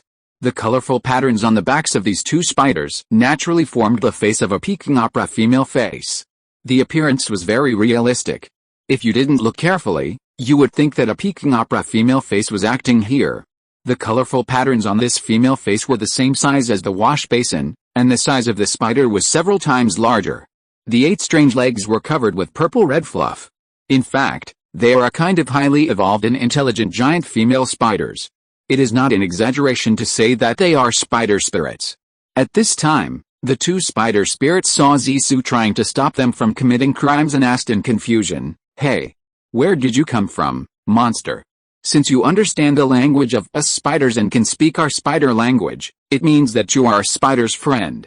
But what puzzles us is why you don't help us, but help our enemies." Zissou did not answer, but rushed up without saying a word. aimed at the two spider spirits, punched each of them, knocked them to the ground, and then said to them jokingly, "Haven't you ever heard that friends are meant to be betrayed, and enemies are meant to be thanked?" The two spider spirits, who had been dizzy from Zisu's fist, looked at Zisu in confusion and asked at the same time, "Friend, no, master, may I ask? How do you understand such a profound theory?" Zisu smiled and replied, "Because I have much more experience than you." Spider Spirit A asked, "Then are I our friend or our enemy?" While tearing off the spider silk that bound the prairie ground sloth, Zisu replied slowly, "Then who do you think I am? Do you still need to thank me?" Spider Spirit A said without hesitation, "How can we thank you? You haven't brought us any benefits. On the contrary, we don't even have time to hate you, because you just rushed up and punched us sisters for no reason, almost killing us, and we haven't settled the score with you yet. Therefore, you will never be our friend, but our enemy." Zisu deliberately argued, "I just said that enemies are for gratitude. Since you don't want to thank me, then I am your friend." Spider Spirit A asked back indignantly, "Since you said you are our friend, why did you hit us?" Zisu patiently explained, "Didn't I say something just now? Friends are for betrayal, so it is reasonable for me to punch you twice." Spider Spirit B also angrily interjected, "What kind of bullshit logic is this? Since you are our friend, why did you betray us and beat us up?" Zisu said confidently, "Because what you did was wrong, it is inevitable that you will be beaten." Spider Spirit A said in confusion, "What did we do wrong? Tell us in detail." Zisu made up a random excuse and said, "You tried to murder this innocent grassland hero, the giant ground sloth, which is wrong." Spider Spirit A asked in astonishment, "This grassland giant ground sloth is the prey that my sister and I have caught with great difficulty. What's wrong with us eating the prey we caught? How can it be considered murder?" Zisu argued sternly, "If I say it is murder, then it is murder. What's more, I heard you two say that this is the first time you have hunted such a large animal. This is the ironclad evidence that you murdered him. This is also the biggest evidence of your criminal behavior. What else do you have to say?" Spider Spirit B asked even more confusedly, "Is it a crime for us to hunt large animals?" Zisu said confidently, "Originally, you spiders prey on small and medium-sized animals and insects. Since you prey on large animals, you have crossed the line and of course committed a crime. By doing this, you have invisibly added new killings. Today, the two of you come to kill this large grassland animal that you have never preyed before. Aren't you adding a new criminal record? So, I said that you are committing a crime, and I am not wronging you at all. But you two have no self-awareness at all. It is precisely because your behavior is shameful that I want to betray you. This is a just act of mine, and it should be praised and encouraged, not condemned and retaliated. No mistakes in the poem, post, content, and book. Take a look at it." Spider Spirit B felt ashamed of what Zisu said and asked anxiously, "Then what do you mean? You should beat us, so we should thank you." Zisu smiled and said, "Don't talk about thanks or anything. I just ask you two to leave here quickly. Otherwise, I will team up with this giant prairie ground sloth to deal with you. By then, you two won't be able to leave even if you want to." When Spider Spirit A heard this, he said to Spider Spirit B anxiously, "Let's leave quickly. There's no way we can convince this guy now. Soon, he will join forces with a giant prairie ground sloth. And I'm afraid we won't be able to beat him or escape." Spider Spirit B felt the same way and said to Zisu angrily, "We'll let you go this time. We'll see what happens in the future." Before he finished speaking, he hurried away with Spider Spirit A. Chapter 421, Wife Carrying Competition. Now let's turn the scene back to Feifei Turtle and see what kind of strange things he will encounter. It is said that Feifei was being entangled by the 4 turtle girls and was unable to escape at the friendship games jointly organized by turtles and tortoises. Suddenly, a turtle tiger girl inserted into them and shouted, "Handsome turtle, since you are not willing to carry 4 of them, why don't you carry me on your back? I think it will be much easier for you to carry me on your back than to carry 4 of them." Upon hearing this, the 4 turtle girls were furious and shouted at this rival who had come in halfway, "Where did you come from, you wild woman? When did it become your turn as an outsider to interfere in our family affairs? This is outrageous." Feifei comforted the tiger girl and said, "Don't listen to the nonsense of the 4 girls. I have nothing to do with them. As long as you have discussed it with them, I am willing to carry you on my back. I'm going to take a rest on the side now, and you can discuss it with the 4 girls." As soon as she finished speaking, She slipped away. Upon hearing this, the white showgirl and the spotted red girl could not help but shout to Feifei anxiously, "Don't go, you heartless man. You think that if you abandon us, everything will be fine. Don't even think about it," the white-haired girl and the hacker girl said to the tiger girl in unison. "Don't dream, just get out of here. Even if he agrees to carry you, the four of us won't agree, and it will be useless." Unexpectedly, Feifei had not been around for long when he encountered a male turtle that was much smaller than him hiding by a rock and sighing. So Feifei hurried over and asked, "Brother, why are you sighing here?" "Hey, big brother, you don't know," the male turtle said with a frown. "My wife has been a good eater since she was young. When I just hastily married her, her body shape was not much different from mine, and I didn't suffer much in the sports meeting wife carrying competition. But she is too good at eating. In just a few years, her body shape swelled up like a balloon, getting bigger and heavier. Every time I participated in the competition, I suffered more and more and couldn't carry her. After participating in the competition last year, I lay at home for 2 months and couldn't go out. This year, her body shape and weight have increased a lot compared to last year. She is already several times bigger than me. I am worried that she will either crush me to death or tire me out in this year's competition." Feifei was very surprised when he heard this. An idea flashed in his mind, and he said to the male turtle, "How about you go and tell the judges of the competition to disqualify you from this competition?" The male turtle immediately shook his head and said, "That won't work. My wife will scold me to death." Feifei thought for a moment, then said, "How about this? You go back and tell your wife to let me carry her on your back, and you go find a skinny woman to participate in the competition and exchange your partners. What do you think?" The male turtle was surprised and suspicious and asked, "Your idea is good, but I don't know if my wife will agree." Feifei said in a persuasive manner, "Won't you do some ideological work on her? Just tell her that if you carry her on your back again in this competition, you will die, and she will never have a husband again.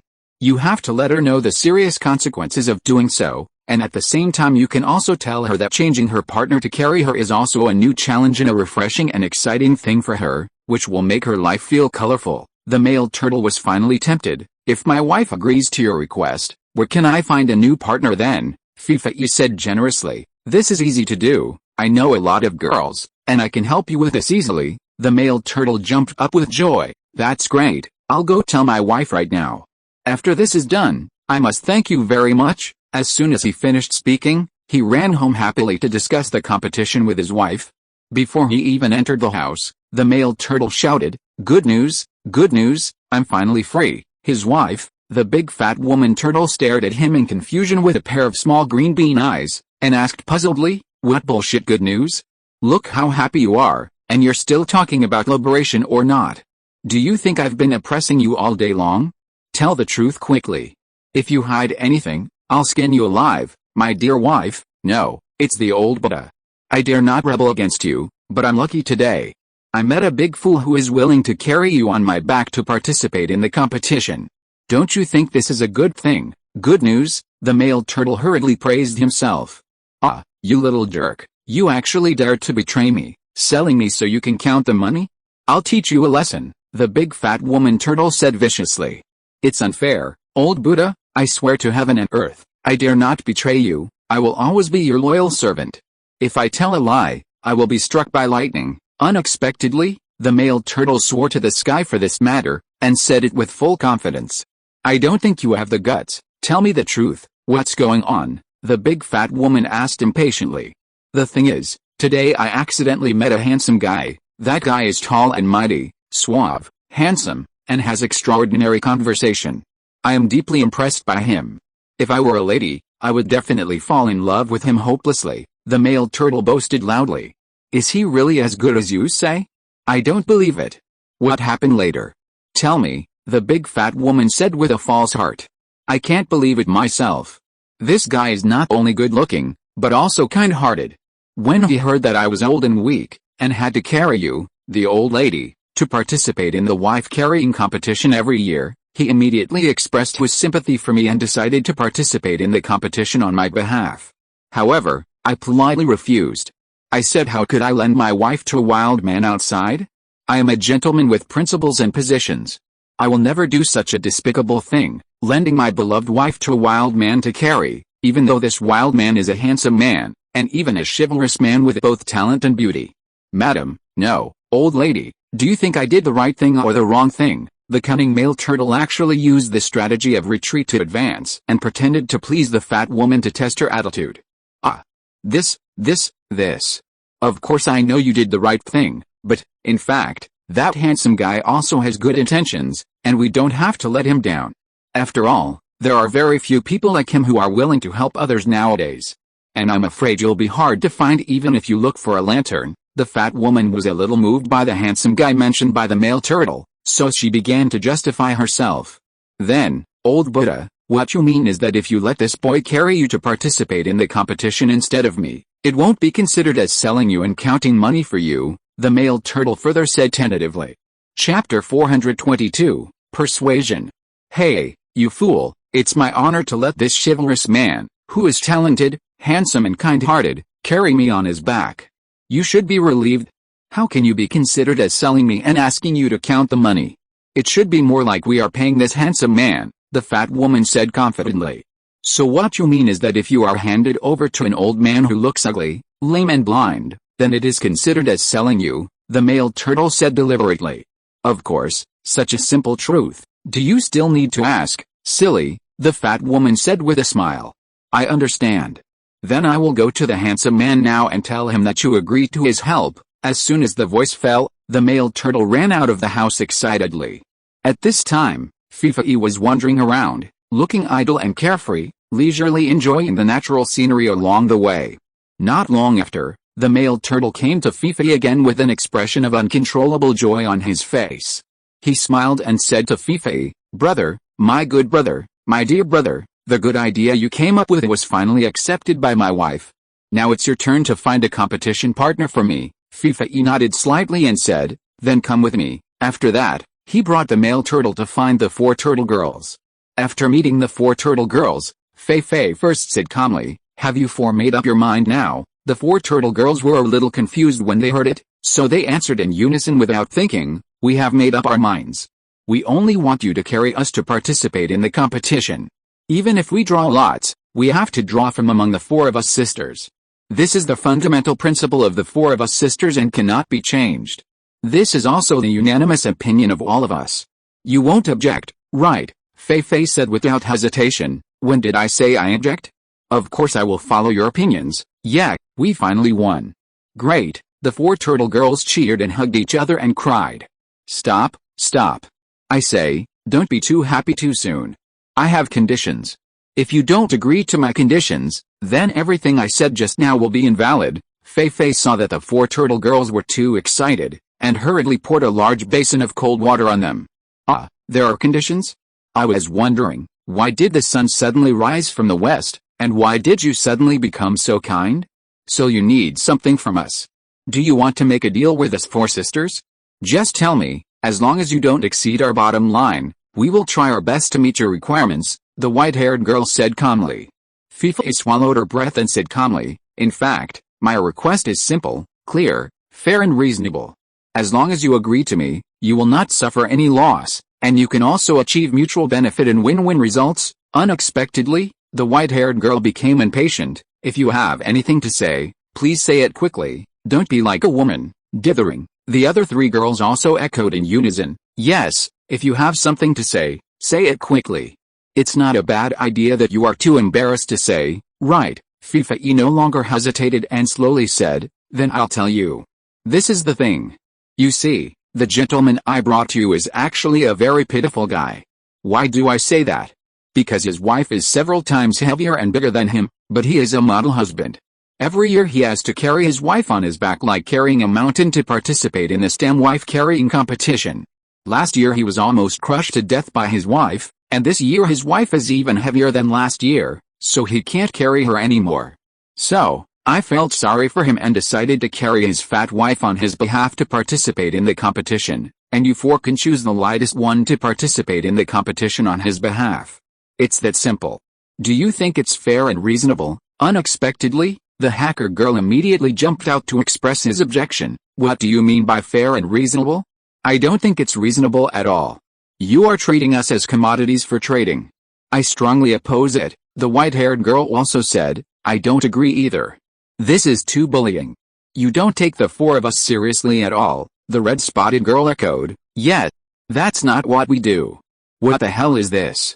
It's really infuriating. In the end, only the white-shound girl, the leader of the four turtle girls, remained silent, lowering her head in deep thought. Seeing the attitude of the four turtle girls, Feifei couldn't help but get angry. I can make such a big sacrifice for a compatriot I don't even know. Don't you want to make even the slightest sacrifice for the one you love? Your selfishness really makes me feel cold. Well, you don't have to follow me anymore. Let's break up from now on. Seeing that the situation was not good, the white-shound girl hurriedly came out to smooth things over. It's not that we don't want to, but we are worried that you will be crushed by that fat woman. The other three girls also quickly came up to echo. Yes, we actually don't want you to carry that fat woman on our back. We are just afraid that you will break your bones or even die by her, so we pretend to be so selfish. In fact, our original intention is good, and we are thinking about you. After hearing what they said, Feifei's anger turned into joy and said, how is this possible? How could a fat woman crush me with such a strong and solid body? This will never happen. I only want one of you to agree to replace the fat woman to be this gentleman's partner in the wife-carrying competition, and I will be satisfied. The white-shound woman asked in confusion, do we really have to do this? Why? The spotted red woman also took the opportunity to agree. Yeah, why do you have to do this? Is there any benefit to you from doing this? Feifei thought for a moment and said, of course there are benefits. First, it can save this gentleman from his suffering. Second, since I have already promised her, I must keep my word. Third, I also want to see how heavy the fat woman is, and how fast I can walk with her on my back with my strong physique. So, there are at least these three benefits. Don't you think this is enough? Just these 3 points, and you call them benefits? I think you don't think about yourself at all, and you don't care about the feelings of us four sisters. This is simply nonsense, the white-shound woman said angrily. Have you thought about it carefully? Even if you can help this gentleman once, you can't help him for a lifetime. If he doesn't leave that fat woman as soon as possible, he will be crushed to death by her sooner or later. It's just one time of helping. As long as I see it, how can I not help? Feifei explained hurriedly.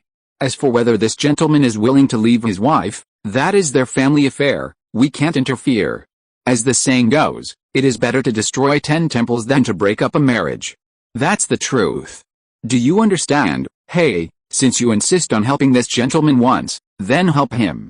Let me replace his wife as his partner to participate in the competition. In order to get Feifei's love, the white-shound girl finally had to compromise. Chapter 423, Wonderful. That's good. If you really become this gentleman's partner in the competition, I will definitely be willing to carry you across the river or play games as a reward for you, Feifei said happily. Then I am willing to do that too. I am willing. We are all willing. The other three girls saw that Feifei actually had such a good reward, so they hurriedly agreed to Feifei's request. When Feifei saw them, he turned his head and looked at the male turtle proudly and said, Look, I have convinced all four of them. Now it's up to you to choose anyone you want. Who do you think is suitable? At this moment, the poor male turtle had already felt tears welling up in his eyes. He wiped his tears and said, I don't know how to thank you, big brother. Any one of the four will do, Feifei said disapprovingly. That won't work. We must choose the one that is the lightest and the most obedient. Otherwise, wouldn't our work be in vain? The male turtle asked puzzledly. Big brother, how can you know which of the four female turtles is the lightest? Feifei looked at the four turtle girls and fell into deep thought. Yes, how can we know which of the four female turtles is the lightest? There is no fair scale here? Hey, forget about the fair scale. Now there is not even a turtle scale that is short of weight. What can I use to weigh the four of them? Well, it seems that I can only weigh the four of them on my own back, and the method is naturally to use the elimination method. Thinking of this, Feifei said to the four turtle girls, Don't you all like me to carry you? Now I can agree to it, but I can only carry each of you for a while. The purpose is to weigh your weight to see who is the lightest. The lightest one can be the partner of this gentleman to participate in the competition. Now, which one of you will climb onto my back first? The white-haired girl said first. I will go first. As soon as she finished speaking, she climbed onto Feifei's back in no time. Feifei thought, how should I weigh this? Is my back so sensitive? What if their weight difference is very small? Oh. Am I not making trouble for myself and deliberately letting the four of them take advantage of me? I used to think I was quite smart. When did I become so stupid? In fact, things were not as bad as he thought. After Feifei finished a small circle with the white-haired girl, he changed to the hacker girl. Before he finished a small circle, he felt that the hacker girl was slightly lighter than the white-haired girl. When he changed to the spotted red girl, he immediately felt that the spotted red girl was a little lighter. Then when he walked a circle with the white-headed girl, he obviously felt that the white-headed girl was the heaviest. Finally, he determined that the spotted red girl was the partner of the male turtle in this competition, the new daughter-in-law. The day of the turtle-carrying daughter-in-law competition finally arrived. The male turtle finished the competition very easily with the spotted red girl on his back, and won the second place in the group stage, entering the second round of the semifinals unprecedentedly. This made him very happy and he couldn't stop smiling for a long time. The most exciting competition was undoubtedly the one in which Feifei participated. When the fat woman saw that Feifei was just as her husband said, tall and strong with extraordinary appearance, she was immediately delighted and even climbed onto Feifei's back shyly like a young lady getting into a sedan chair. Even among most male turtles, Feifei is considered to be large in size, but compared with a fat woman, he is nothing. Feifei was carrying the fat woman who was twice as big as him and almost 3 times heavier than him, and he was calm and composed. When he entered the competition site, he immediately attracted the attention of all the audience. Everyone started talking about it. Person A said, "Look, the fattest woman here is here to participate in the competition again." Person B said, "Oh, that's not right. In previous years, the skinny guy from her family carried her on his back. Why did she change her partner this year? Did she remarry?" Person C said, "Yes, it's really strange. Could it be that such an ugly and fat woman has become a hot commodity? It seems that this competition will definitely be exciting." Person D said, "There is no doubt about it. Let's stop talking and watch the competition." The competition started. Feifei, in full view of the crowd, seemed to be running forward quickly with a huge fat boulder on his back, as if he was not carrying a big turtle, but a pile of silk grass. The turtle audience was stunned. Everyone cheered for the wonderful performance of Feifei, a strong man. In a blink of an eye, Feifei lived up to expectations and won the first place in the group stage and successfully entered the semifinals. In the semifinals, Feifei still performed bravely and won the first place again, thus entering the final. Soon, Feifei's outstanding performance aroused the jealousy of the male players in the same field. Among them, 2 male players who entered the finals planned to create trouble for Feifei in the finals to prevent him from getting a good ranking. Finally, the finals began. Just after starting, Feifei found that a contestant troublemaker deliberately fouled and blocked in front of him in an attempt to prevent him from speeding up. This made him very annoyed. What should I do? Suddenly, a light bulb went off in his head, and he said to the fat woman on his back, "Hey, good partner, please knock the guy in front of us aside." The fat woman was delighted when she heard it and said, "Okay, watch me." After that, when Feifei ran to the side of the troublemaker in front, he used his fat body to hit the troublemaker hard to the side, and just at this moment, the troublemaker and his partner on his back were all knocked to the ground. This sudden incident instantly aroused great enthusiasm among the audience, and everyone cheered immediately. In fact, this is not a foul. First, the organizing committee of the competition did not stipulate that it is not allowed to hit other contestants in the wife-carrying competition, and second, after all, the opponent's blocking foul first. After a while, another troublemaker tried to repeat the same trick, but was also knocked to the ground by the fat woman. In this way, Feifei and the fat woman's popularity exploded, but the fat woman was so excited that she almost slipped off Feifei's back. At this time, the competition had entered the middle, but Feifei was in 5th place due to 2 accidents. In the final sprint of the second half, Feifei had to grit his teeth and suddenly burst out with extremely strong explosive power. He ran wildly, 4th, 3rd, and 2nd, surpassing one opponent after another. Finally, at the last moment of crossing the finish line, he surpassed the last competitor by half a head and won the championship of the wife-carrying competition. The 4 turtle women watching the finals saw that Feifei won the final championship with such a heavy fat woman on his back. They all jumped up excitedly, cheered, and were proud of Feifei's boyfriend with natural power.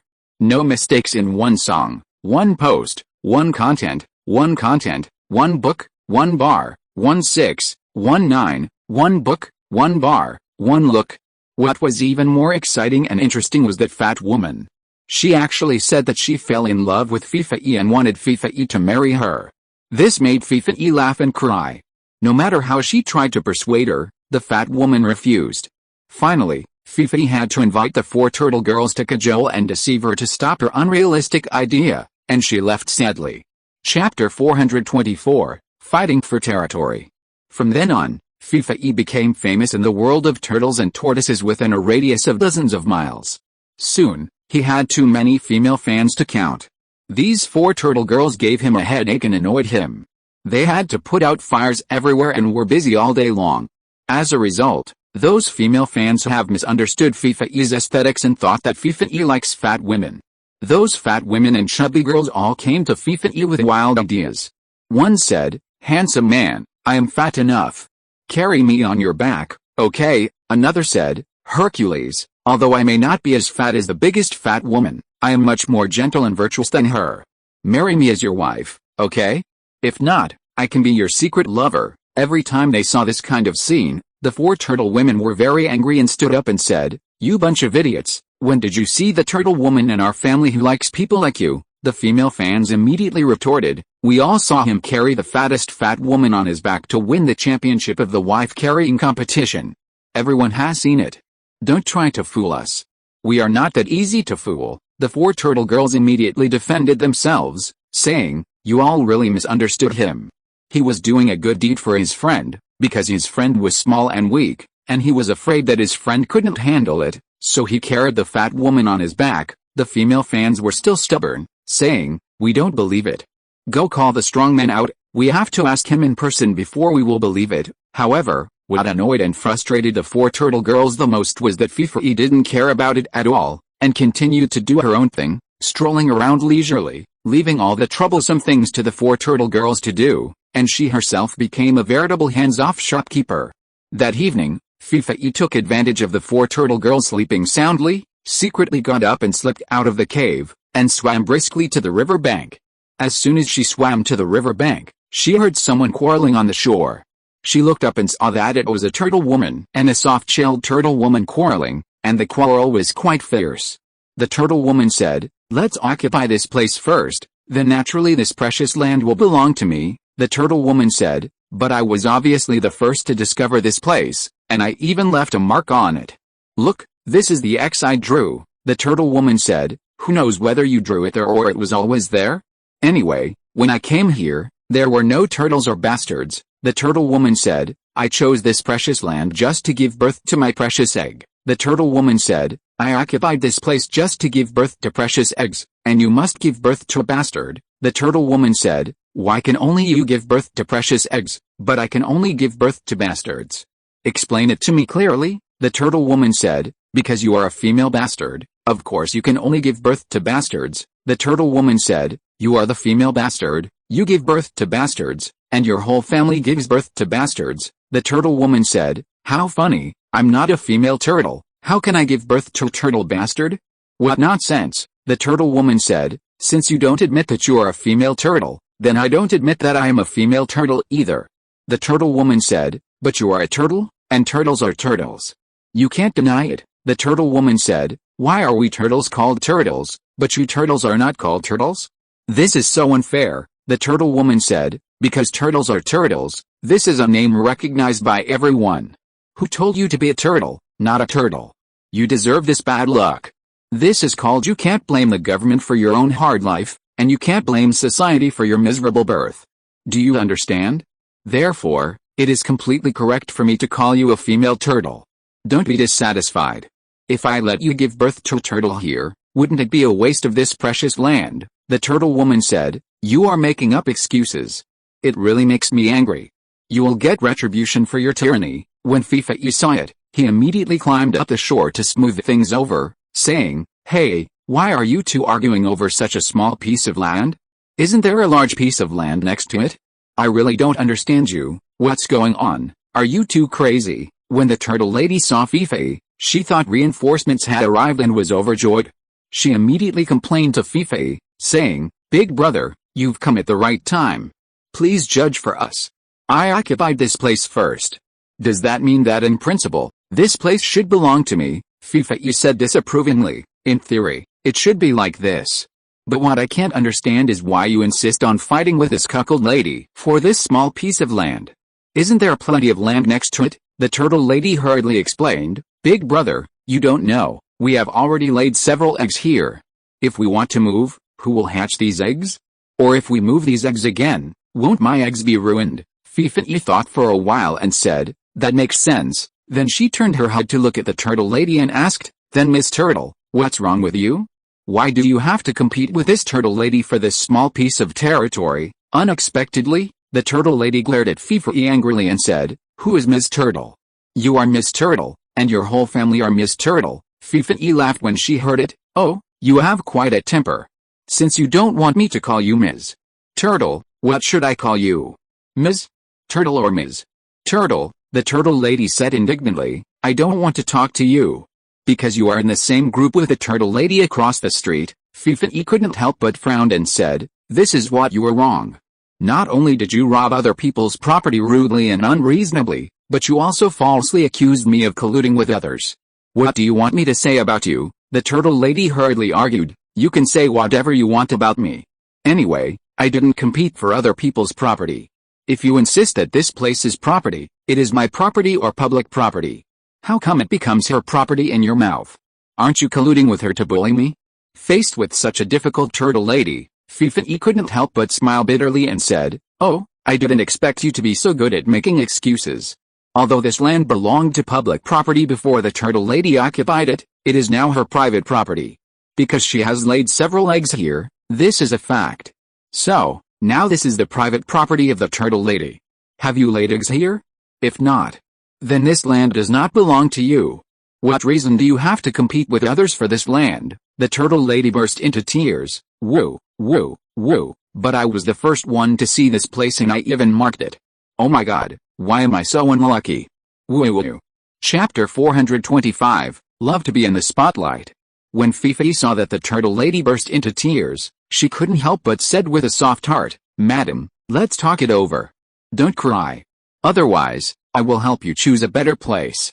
Believe me, I can also look at the feng shui. The turtle lady looked at Feifei with tears in her eyes and said, are you so kind? You and the turtle lady are in the same group. I don't believe you. Feifei smiled and said, you misunderstood me. I only help those who are right, not those who are close to me. In fact, I really didn't lie to you. I know a little about astronomy, geography, the book of changes, gossip, etc., and I can also look at feng shui. As long as you are willing to trust me, I promise to help you find a treasure land, so that you can have many children and grandchildren and live a happy life. What do you think? The turtle lady asked doubtfully. Are you really not in the same group as the turtle lady?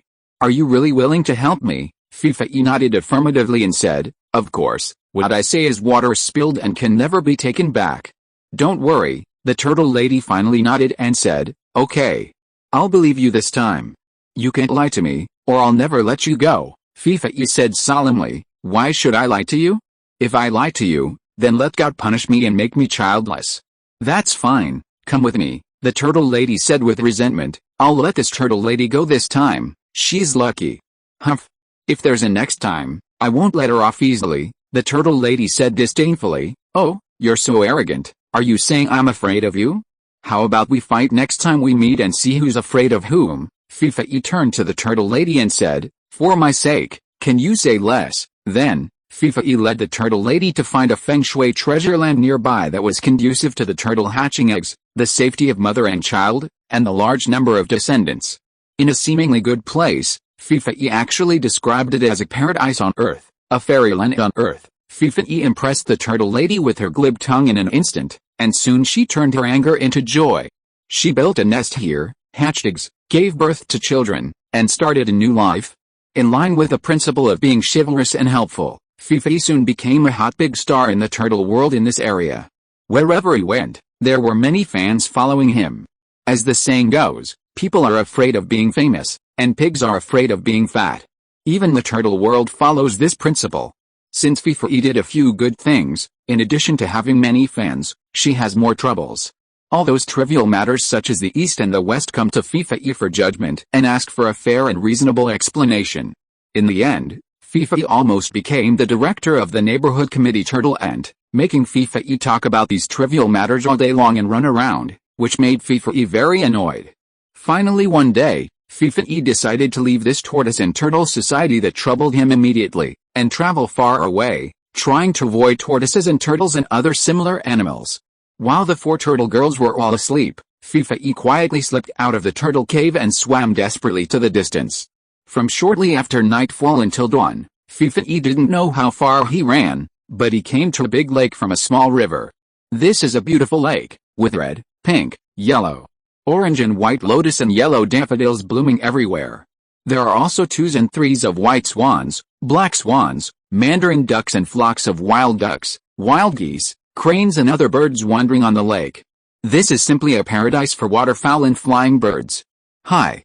What a good place. No one knows each other, and it is estimated that no one will come to trouble him again. Thinking of this, Feifei was so happy that she started to dance with joy. Before she knew it, she sang a children's song about Little Bird. There is sunshine in the blue sky and fragrance of flowers in the woods. Little bird, fly freely. In the fields, on the grass, by the lake, on the hills, little bird sings in the spring, la la la la. Love spring, sunshine, lake, and fragrance of flowers.